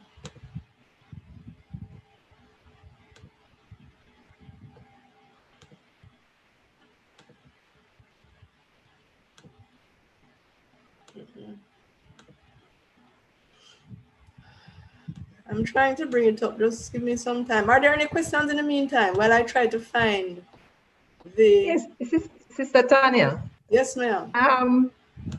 Just want to thank you for this, the education, discipline on the okay. No, go ahead, go ahead. On the education that we have had this evening. Because yes. I don't know if I am in the right Jamaica or what, because yes. After all that you have said, yes. why it is that so many of our women yes. have been abused and have taken it for so long? Isn't it that we have not been educated to what it is that is out there, you know, the protection that are there for women? Why it is that some of us are so ignorant of these information? I think that a part of it, Sister Grant, could be I mean, real, I don't want to, well, let me use the word ignorance, being uninformed. That's the word I want. Not being informed about the protection that you have. And Dr. Atkinson had touched on some of the reasons to why persons don't move to do anything, because it could be fear, because sometimes when the abuser finds out by whatever means what you plan to do, the abuse can get worse. It can escalate. And so persons, the fear is something that paralyzes people. And as Dr. Atkinson said, the brain of an abused person is different from our brain. So things, as I said to you earlier, I admitted that I used to say, they're my idiot. When you listen to somebody's story. So for example, if I had heard Sister Clark's story, no disrespect to you, Sister Clark, I'm just sharing with you where my mind used to be. I would have said, but no, she don't have no sense. What should I stay there so far? She need to leave. But now I understand that it's a different situation. It's not that easy to leave because there are permutations and combinations of factors that keeps that person there. They want to, but they can't. That example that I shared with you about the lady who had this abused friend, them have to hide. It was a very, when you tell her, when you listen to how she had to do it, she had to be very careful that the man don't see, the man don't pick up at what is happening, because if he pick up, she dead. Number one. She was able to skillfully do it and to get her out of the country. She had to change her name. I don't know, I can't recall what she did to do that. I don't remember what she said, but she's no longer here. And so nobody had contact with her, not even her family. I don't know what has happened now, but her family could not have contact with her because of the fear and not wanting to risk the abuser finding her. So it's a very complicated and delicate situation. And it is something that I think our church needs to be more sensitive about. I'm aware, and I hope we are aware, that there's this End It Now campaign. I think you mentioned it earlier, Sister Grant, that our Seventh-day Adventist Church, supports, executes. But I think even beyond that, we need to go further. We don't have a safe house in Jamaica right now. As I said, there are plans afoot to get one. What can the church do? Is it something the church can do?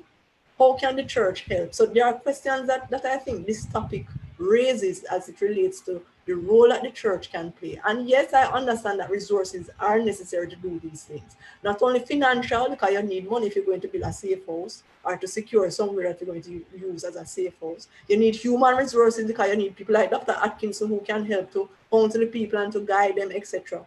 So it is not something that will happen overnight, but the discussion is important. Let me see if I can share this now, sister. Okay. Oh, I keep doing rubbish. That's why. Tell me if you can hear it. Can you hear?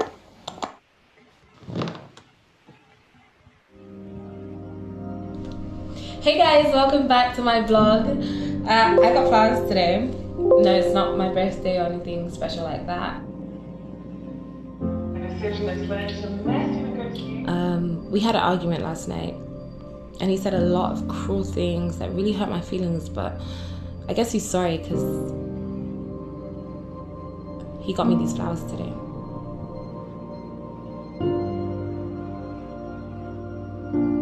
I got flowers today. No, it's not our anniversary or any other special day.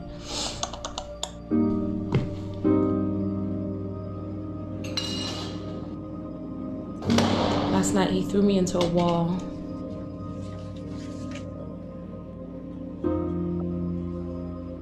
And choked me. And then beat me till I passed out. I woke up bloody and bruised all over. It was actually a nightmare. I guess he is sorry though, because I got these flowers today.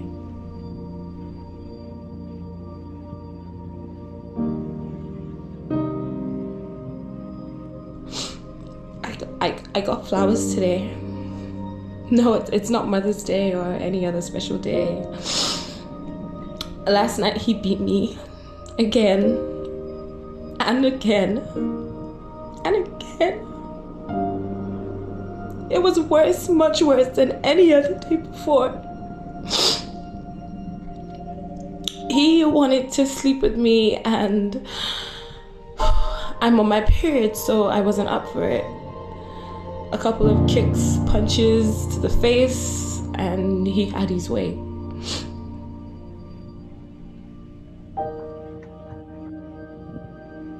I got flowers today, and today is actually a very special day. It's the day of my funeral. Last night he beat me to death. If only I had the courage and the strength to leave him, maybe I wouldn't have gotten flowers today.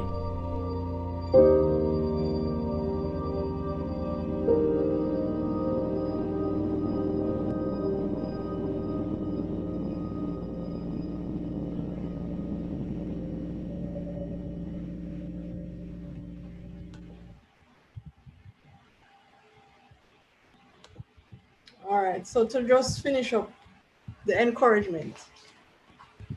What is the encouragement? Again, it's not an easy area of anybody's life.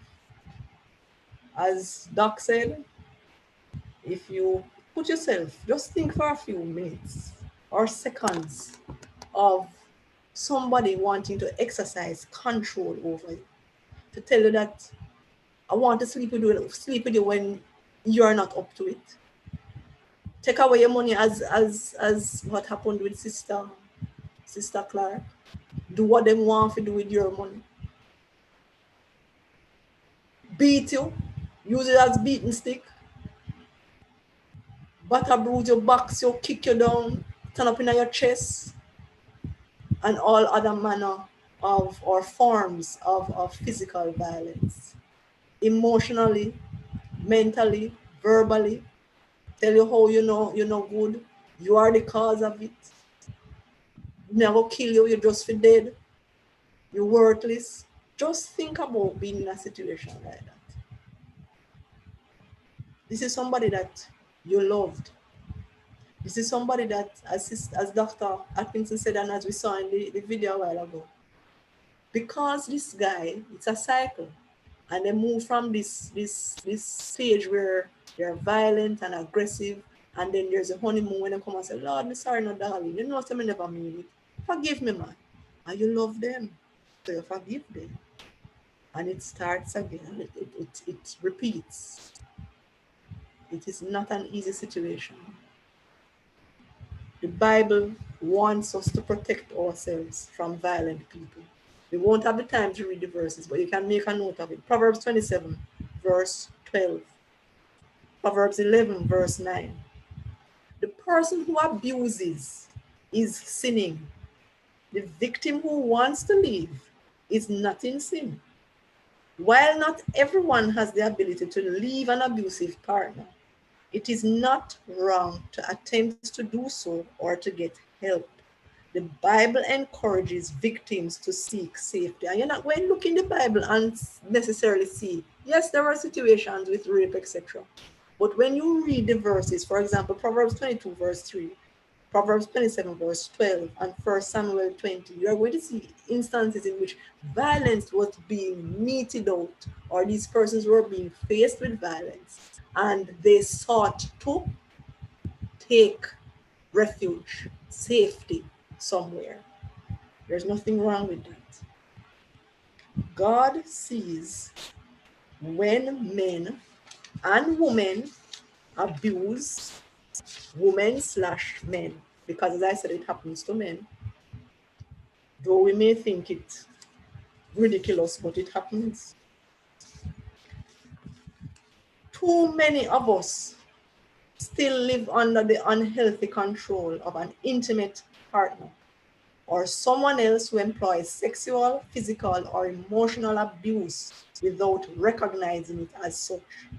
Too many who do recognize it and try to get help by speaking to a pastor, church leader, or fellow member still may not find appropriate, well-informed help, and instead may find themselves being blamed for their situation or told to pray about it. I don't remember which of our ladies, if it's a doctor, if Dr. Atkinson or Sister Grant mentioned it. When persons, because you have people who reach out to them and say, boy, this is the situation. And church then come, and all they are told is, pray about it, my sister. You can't leave your husband. Pray about it, the Lord will take care of it. I have a friend who posted something some time ago about a situation that I was going through. You know what it said? I don't remember it verbatim, but the essence of it is, you could have pray and pray and pray till thy kingdom come. If you do not take any action, there is nothing to it. So you pray and you take action. You ask God for guidance and you take action. There's nothing wrong with seeking safety, in seeking to get out of the situation. And the final point for encouragement. It's from a book titled Created for a Purpose. A book I bought years ago. And look how it come in handy. It says, God don't make no junk. Maybe you feel like trash because the significant people in your life have told you that's what you are and have treated you like you belong in the city though. Dear friend, don't believe it.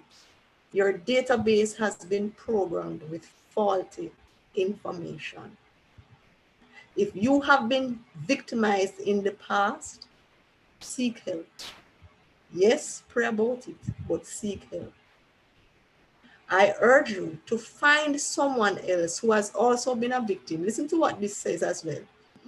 Find someone else who has also been a victim of abuse and begin to pray together on a regular basis as a means of encouragement. Instead of introspection or focusing on the past, go to work to lessen the miseries of others. Be open to help another woman who is struggling through experiences you have already had. As you begin to reach outward, you will be strengthened and encouraged in your own walk with God. That's a one tough one, you know. It's tough, but I want us to think about it. If you are being victimized now, in the present, please get help. You are God's child and you do not deserve to live in fear.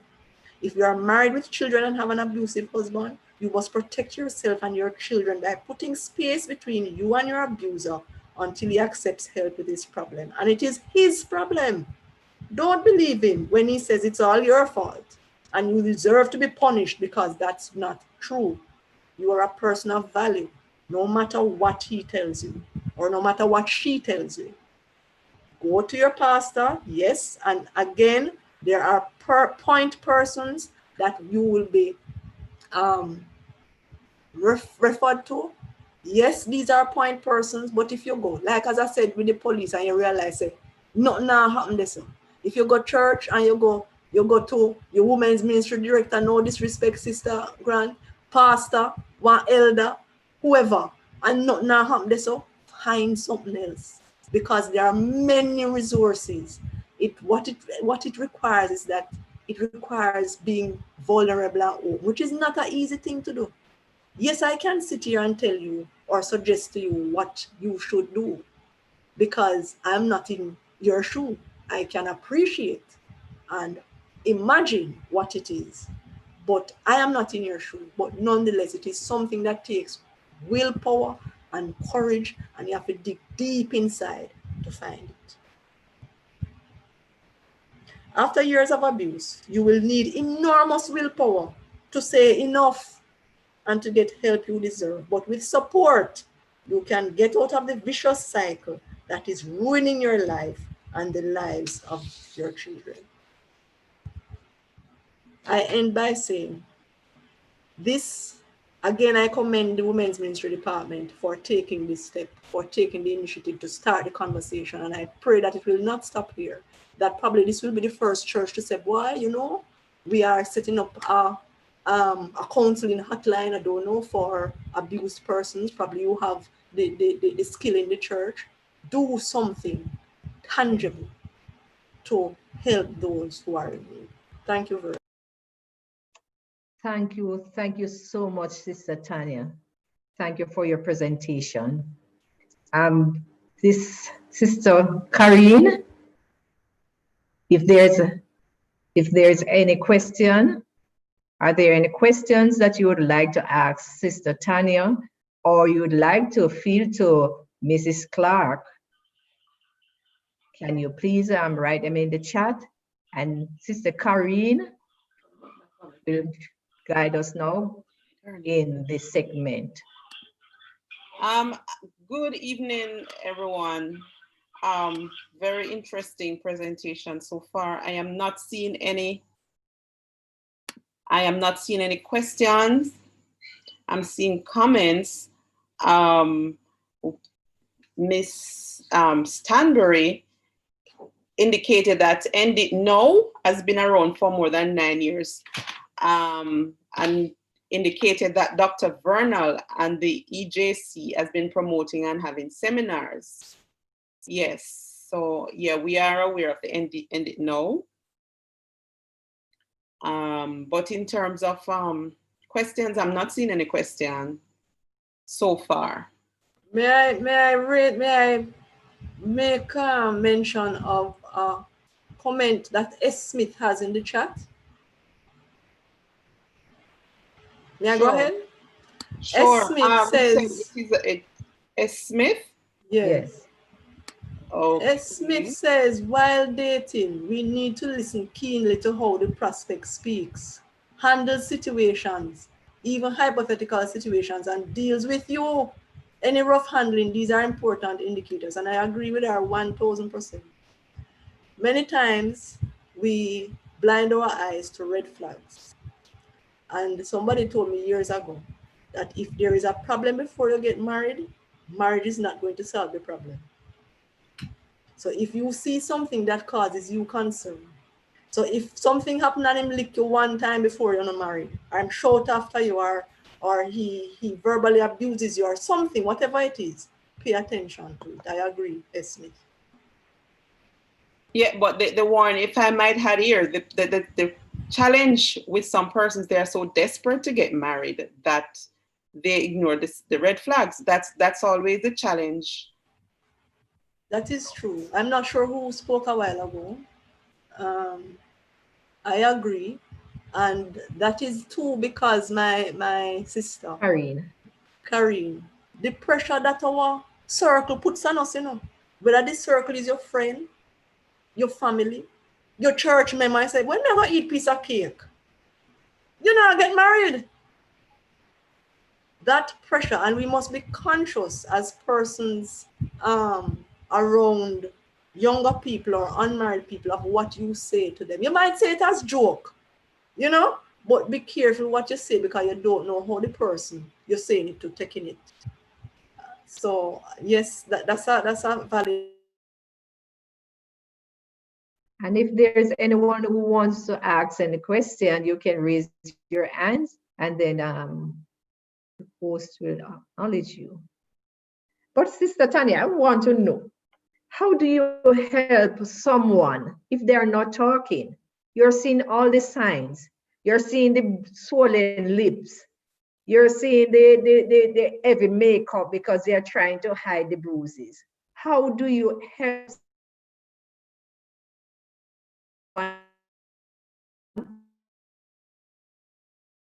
if they're not talking? Sister Grant, I heard the first part. The last part was breaking up for me. What I heard you asking is, how do you help somebody if they're not talking? And I'm seeing it in the chat now. How does one help an abuser if they're not talking? If the person doesn't have the resources, isn't Jamaica too small for the abuse to disappear? My take on it is this. You can't help somebody who don't realize that they have a problem. You can't help, and it might sound harsh, but I think that's the reality of it. If somebody doesn't realize that they have the problem or they're too afraid to take the steps, you can't help them. And again, sometimes you have to be careful, as I said before, how you help them, because sometimes the helping them can make the situation worse for them. and can probably lead to their death. So it's a very ticklish situation if you are not trained and you realize that, okay, the person that is at the point of wanting to leave, they want to get out, get help. Or if you realize that them blind to it, they don't see the need to, or they're afraid to, what can you do?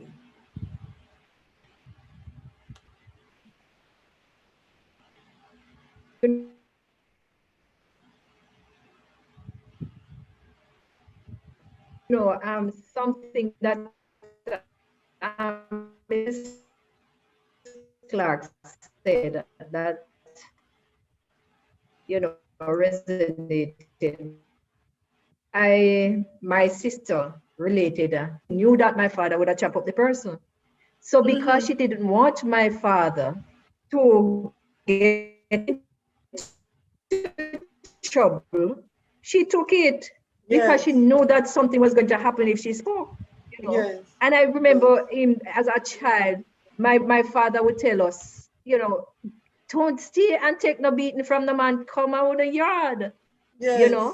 Yes. So we had that avenue open, that so much so that I had a sister, and as soon as she and her boyfriend was in anything, you see her with her bag on her shoulder with the baby, because she was the first one to throw the punch, because she just surmised that she was going to get the hit first. So she said she'd throw the punch first, that she'd get her satisfaction. So it's a fight, them go and fight, and then she just take up her bag. She always have a backpack, and she head home, So, there's something that resonated with us, that don't stay and take it, but isolated from family, and you do not want to talk. Yes. How can that person be helped? I don't have an answer for that. As I say, if the person, you can't help somebody who doesn't want to be helped, or don't realize that they need help, or that they are too afraid to get help. I don't know if somebody else has another take on it, but that's my view on it. It's but a then very, the cycle continues. yes. And as in the video that was shown, this young lady, towards the end, you heard what she said when it was her funeral, when it was at the point where she said, "Today is my funeral." She said she wished she had the courage to leave. So it's not something easy. None of us who are not in the situation can sit here and say, you need to leave tomorrow. You need to leave tonight. Deep down, many abused persons may want to leave. One of the questions that is in my head, which I would like to ask Mrs. Clark. She said that she decided to move. She found that resource within her to pull herself away and move. Because she was also financially stable, so she could do that. But remember that, I think Dr. Atkinson referenced it too. One of the reasons why the situation persists is because the people don't, and again, it's mostly women, but you also have men. They do not have the resources. So if them leave the man, they don't know them about eat. They don't know how they're going to take care of their children. They don't know where they're going to live, because the family member may not want to take you in if you have any family. So it's a lot of, it's a mix of different factors. There's a question. Can the brain of an abused individual be changed or corrected? I can't answer that one. That one is for Dr. Atkinson. Dr. Atkinson is still online? No, she left. She left? Okay. But she's saying that it can, because it takes intervention, counseling, and that is what Sister Tanya said, the courts would mandate counseling, because it can be changed. But I think I Yeah, don't think everyone is hopeless. can the brain of the abused individual be changed or corrected? Meaning what? You mean from the point of when they're in the abuse situation to know that something is wrong?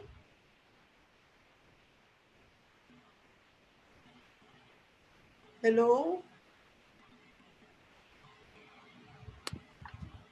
Just a second. Let me see if I get I think that's what she's asking. You had read I'm not an hearing you. article. Yes. I don't I'm not sure what it is that, if it is that the abuse has caused the person to be so messed up. Mm-hmm. If it is that that is what is meant by the question, the person, the abused has been so messed up because of the abuse. Can it be corrected? I know of where it is really counseling that help the person. So in that case, and I'm no expert at all, but I'm just assuming here that if that is the case, then counseling, I would want to think over time, could help. Yes, talk therapy is useful. I believe in it. I have had situations in my life where I have done it and it works. But as it relates to, I'm not saying it can't work for abusive situations or the abused persons, but Sister Karine, it seems, was the person talking.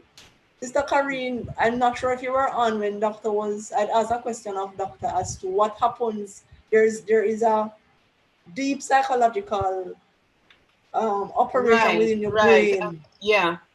In terms of how the abused person sees things and how they process it. I suppose that over time, with help like talk therapy, it probably could, but I don't have that level of expertise to answer you to say yes, it can happen. So I think there's a comment from Sister Clark. She said, it's not a matter of not wanting help, but who can you trust if you're not in the right circle of people? And also Linda Calder, which is the person who came on late, she said their experience is that the victim feels very cornered in that domestic situation. Besides, it is difficult to seek help since it is difficult to share with people who can't wait to share your business around. So it comes down to your support system, don't it? Who is your support system? Who are the persons that are in your circle?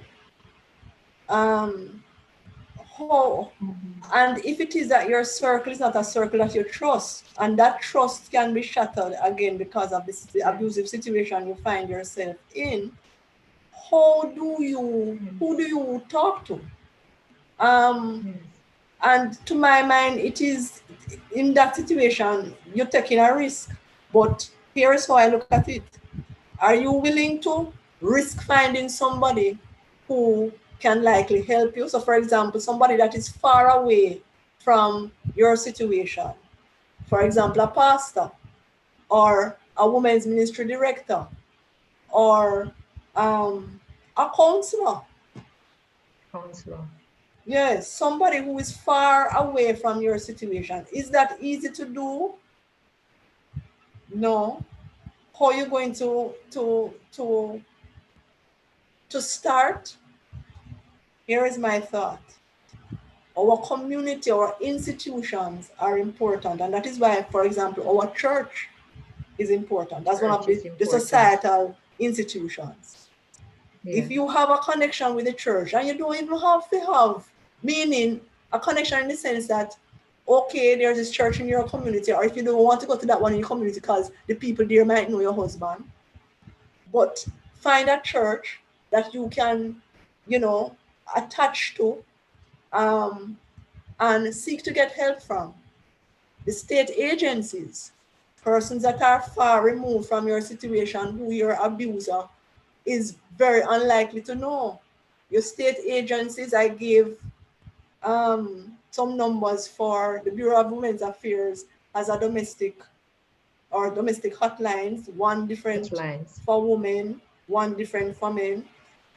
Persons who are far removed from your situation, that you that don't know you, don't know nothing about you, don't know your circle, and who is in a place of influence or authority to provide help.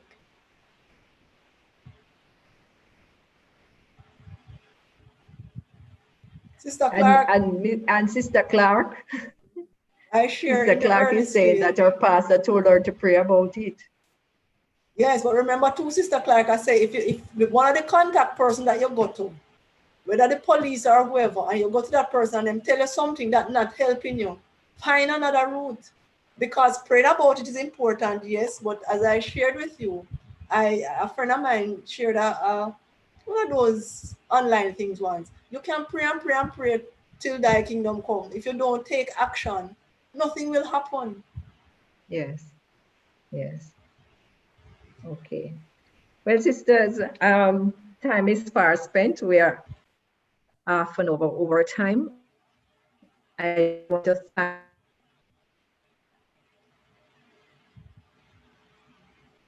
you all. Thank the presenter, Dr. Adam, sharing her testimony with us. When I heard it, the first time I heard it, I shivered. 60 stabs, in a coma for 3 months. Was in the morgue, she died. And she was saved from that situation. God saved her. As she said, God has a purpose for her. And I just want to really, really thank her this evening for sharing with us, because I know it took guts to do that.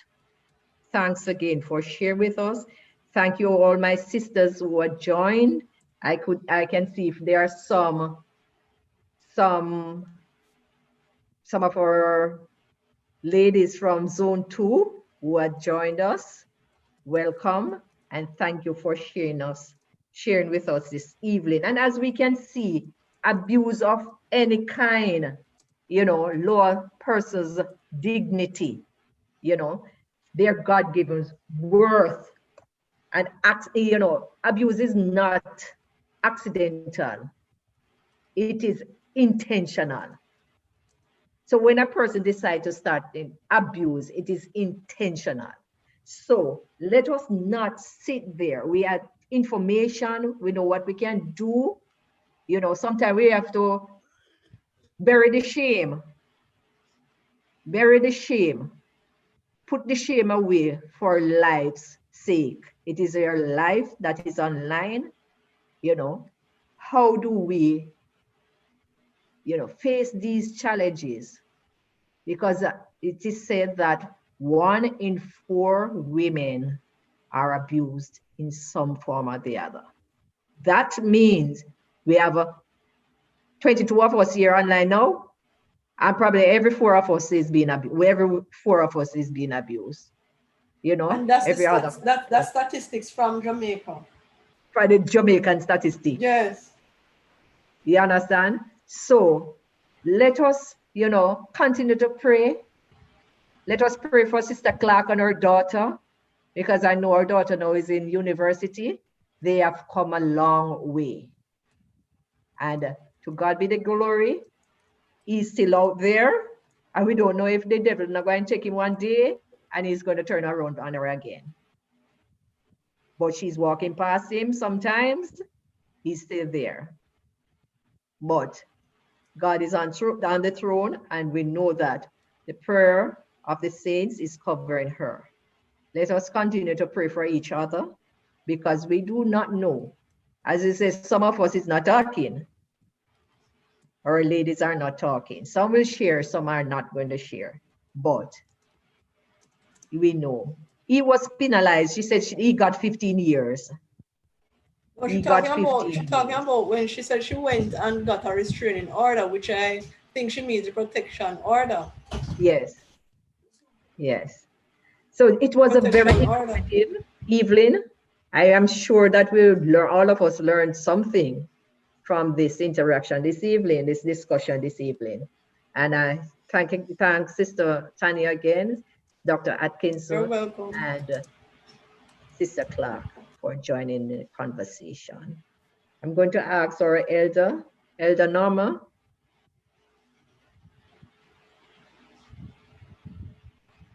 Elder Norma, are you there? I thought I saw you.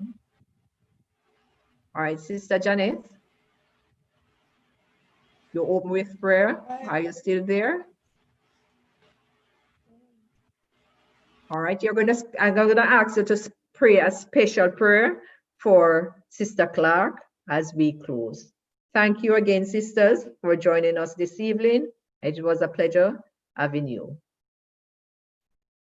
Sister Janet. Okay. Our Father was in heaven, hallowed be your name. Tonight, we just want to thank you for this wonderful discussion that we had. This was really relevant. We don't know who on these platforms who are going through this situation or have been in this situation, but Lord,